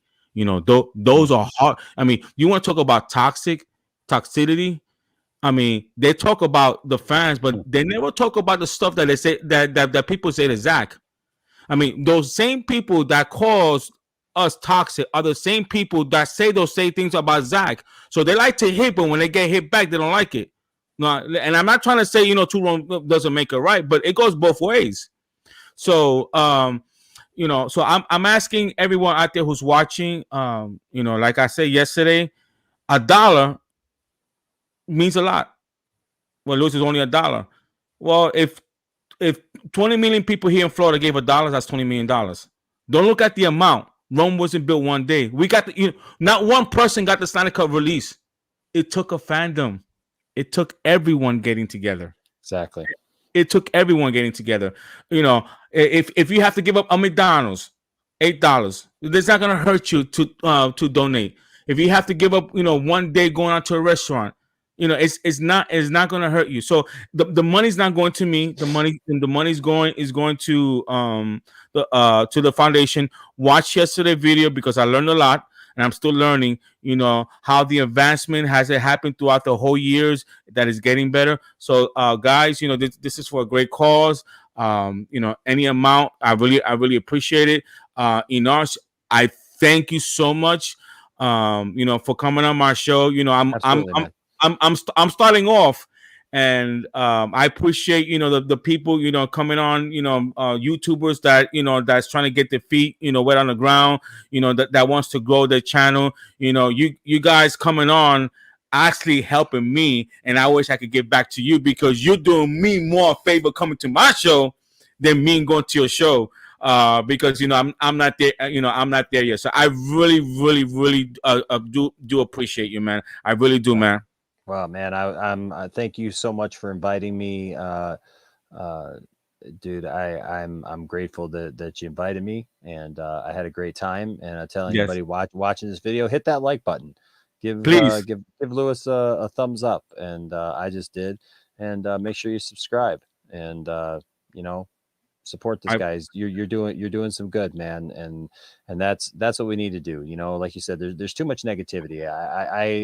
I try not to delete people's comments and stuff like that on my channel, but like literally this week I had it with somebody, like, because they started that stuff about Autumn, and you know, and talking about her and stuff with Zack, and you know, and saying that it was all suspicious and this and that, and I'm just like, you know, Get out of What's here the with that. respect, man? Jesus, where Get out of here with that, man. I That's so just rude and crude and just vile. It's vile, man. It's sickening. It really is, And then today, like, I saw somebody going after Henry Cavill because a couple of people within the a couple of the Supergirls, congratulated the Sasha. new Sasha, congratulated her, and that's great, right? Be happy about that, right? Yes. Like a couple of the Supergirls, congratulate her. That's awesome. Melissa Benoist did, and Vandervoort from Smallville. I didn't see anything from Helen Slater, but nobody went after Helen Slater.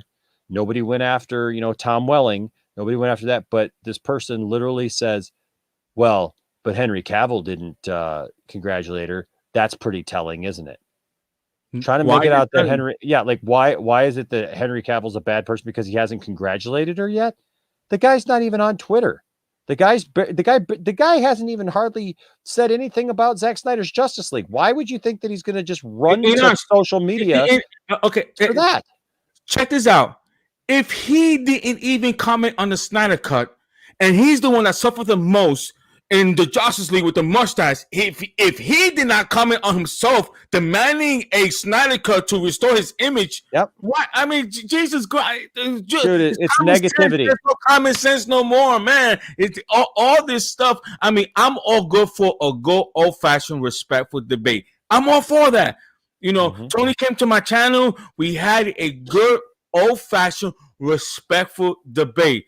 Don't make it personal. See, stuff like that really makes it personal. And guys, please, I mean, if it happens to me, I'll delete you, whatever. Do not go there because I'm a suicide survivor.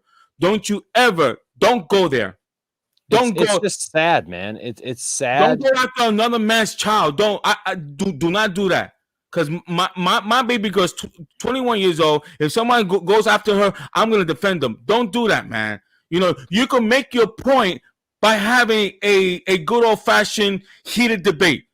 I welcome that. I think you're going to share something. Yeah, I was going to show you this. I don't know if you heard about this that we did over on the channel, because talking about positive people doing positive things, right? And so this last summer, I don't know if you've ever been to the Superman Museum in Metropolis, Illinois. I want to go, man. Dude, it's amazing. I got to go for the first time this year. My family and I, we flew out to Vegas, where I'm originally from, and then we drove back and we stopped in Metropolis. We went to the museum there, which is fantastic, and the whole city is based on Superman. This is right outside of City Hall right here. But at the Superman Museum, they have a walkway with these bricks. Okay, where you can dedicate a brick to different people. A lot of people do them in honor of different people. There's some celebrities who purchased a brick, and the money goes to help preserve the museum, because they don't get anything from DC Comics. The city and everybody kind of got in under the radar, where DC Comics didn't sue them for copyright infringement. And so now it's been too long after the statute of limitations has passed, so they can't do anything about it. So there's that. But check this out, man. We got together, we put a GoFundMe program together, and we ordered this brick. A bunch of Zack's associate producers came together, and look what we got this brick. And it says, if you seek his monument, look around you, to the family of Zack and Deborah Snyder, the Poindexter Lounge, and your many associate producers. And that is going to be now on the walkway there at the Superman Museum in Metropolis, Illinois. And because I'm telling you what, man, Zack has meant so much to us. He's been through so much, him and his family, him and Deborah and the family and everything. And I felt like when I went there and I saw those bricks, there's small bricks, and we got the big one. But I said to myself, man, if there's anybody who deserves to be immortalized here at the Superman Museum, it's Zack and Deborah. And for their contribution to this mythos and to Superman. So that's something that's physically there now, man. I just got this last week, and the brick was finally done. And so look, there's a lot of positive people doing a lot of positive things. Look at all the stuff from Ink for the People and all the way that people have supported the AFSP and and everything, man. And it's anybody who tries to tell me that this fandom is toxic, go home. Go home. Turn your computer off. Don't bother. Don't bother coming at me with that, because you're going to fall on deaf ears. This fandom has been tremendous. That's what Zack was saying when he said, no, this fandom has been amazing to It's him. not it's not fair that you lump the 2% with the 98 with with the 98%. It's not so those kind of people that does that are toxic themselves. Yep. Those kind of people, I guarantee you, those kind of people that calls them toxic, they're toxic themselves. See I mean, my only fault is that I care too much, and I never initiate the attack, but I will defend. That's one thing about me. I will defend. But when it comes to Autumn Snyder, anyone that attacks that man, what he had to endure, and uses his daughter,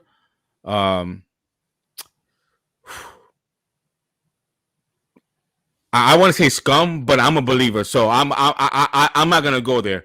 It's pretty scummy, man. There's some pretty scummy people in this world, yes. man, and we know where that comes from, man. And so you know what? There's people who give into that, and they allow hatred to rule in their heart.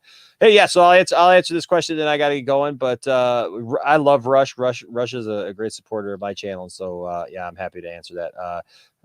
Do you think in Batman v Superman, Batman's killing was never glorified, and even Alfred and Bruce's relationship was going down for it? I talked about that. We talked about that. Yeah.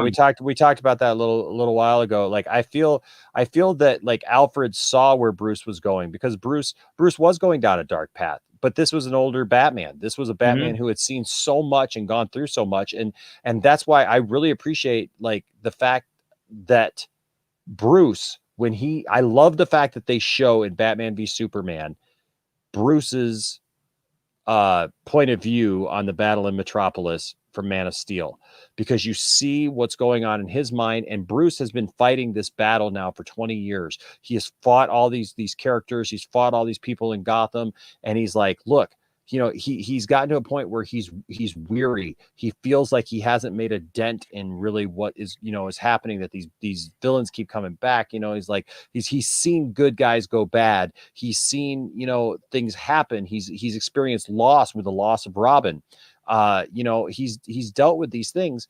And that's why when he sees Superman, he says, hey, if there's a 1% chance, because he realizes, hey, this is an alien attack. He doesn't know that there's Wonder Woman out there. He doesn't know that there's these other metahumans out there that can help. He thinks that he has to take the burden of all this upon himself, and that he has to be the one to fight it. And that's why he takes the position that he does with Alfred and everything else. But through it, one of the arcs that I think people fail to recognize sometimes is Bruce's arc of how Bruce heals through Batman v Superman, and seeing and being inspired by Superman. Bingo. He comes out the other end a much better person, and more like the Batman that we would hope to have. But Batman, in that movie, he's gotten to a place where, he's just going to do whatever needs to be done, and he's not worried about it anymore, because he has seen what crime and villainy and things like that do to people. And Alfred is still trying to reach out to him and say, Bruce, you're going down a dark path here, man. Like darker than you've ever been down. And you need to come back from it. And that's what we see by the end, is that his faith in humanity is restored through Superman's sacrifice. So. All right, guys. So, Ray Fisher, if you ever watching, man, I'm trying to get you and Karen on, because I don't have my mom. And one of the things that I'm looking forward towards in the Snyder Cut is I want to see that connection with Victor Stone and the mom. So it would it would mean a lot to me if you could come on and talk about that with Karen, because I miss my mom every single day. I don't have my mom no more. She passed away only at 51 years old, died of asthma back in 2006. So in any event, Enosh, thank you so much. I really appreciate you, man. And we'll keep in touch. Okay, my man. All right, sounds good, brother. All right, you take care. Peace out to everybody. We'll see you guys. All right, guys. If you could do me a favor, guys, if you could hit that like button, if you could subscribe to my channel, and please go to the link is on the description channel for the Juvenile Diabetes Foundation. If you could donate any amount, I don't care if it's $1, $2, $5, please, I really appreciate it. This is for a great cause. Nothing goes to me. Everything goes 100% goes to the Juvenile Diabetes Resource Foundation. They has done some great work. Please go to yesterday's show. For the first 3 hours, you get to see that great, all the great things that that foundation is being done. The advancement, the technology, the insulin pump, and to find a cure for this, disease. So I greatly appreciate it, my man. So guys, next Saturday at 7 p.m. it's gonna be just ladies. It's gonna be a lady stream. Louis, you may ask Louis, why lady stream? Because I want the ladies to know that they were also important part of getting the Snyder Cut release. So I want to acknowledge them. So next week, Kit Kat is going to be joining us. Ali Brooks is going to be joining us. Paula is going to be joining us. Julie Willette, who has a tremendous story to share with you, is going to be joining us. I know I'm forgetting one more person. So if I forgot who that is, but let me see who to. Amy Adams? No, I wish it was Amy Adams. Oh my God, Eric Blake would go crazy. No, just kidding. It's not Amy Adams. But please join us next Saturday, and then next Sunday, Fabian Wagner should be joining us. Okay. What's gonna happen is that I'm gonna do the interview on Friday, because I believe that's what he's available is on Friday, and I'm gonna play it on Sunday.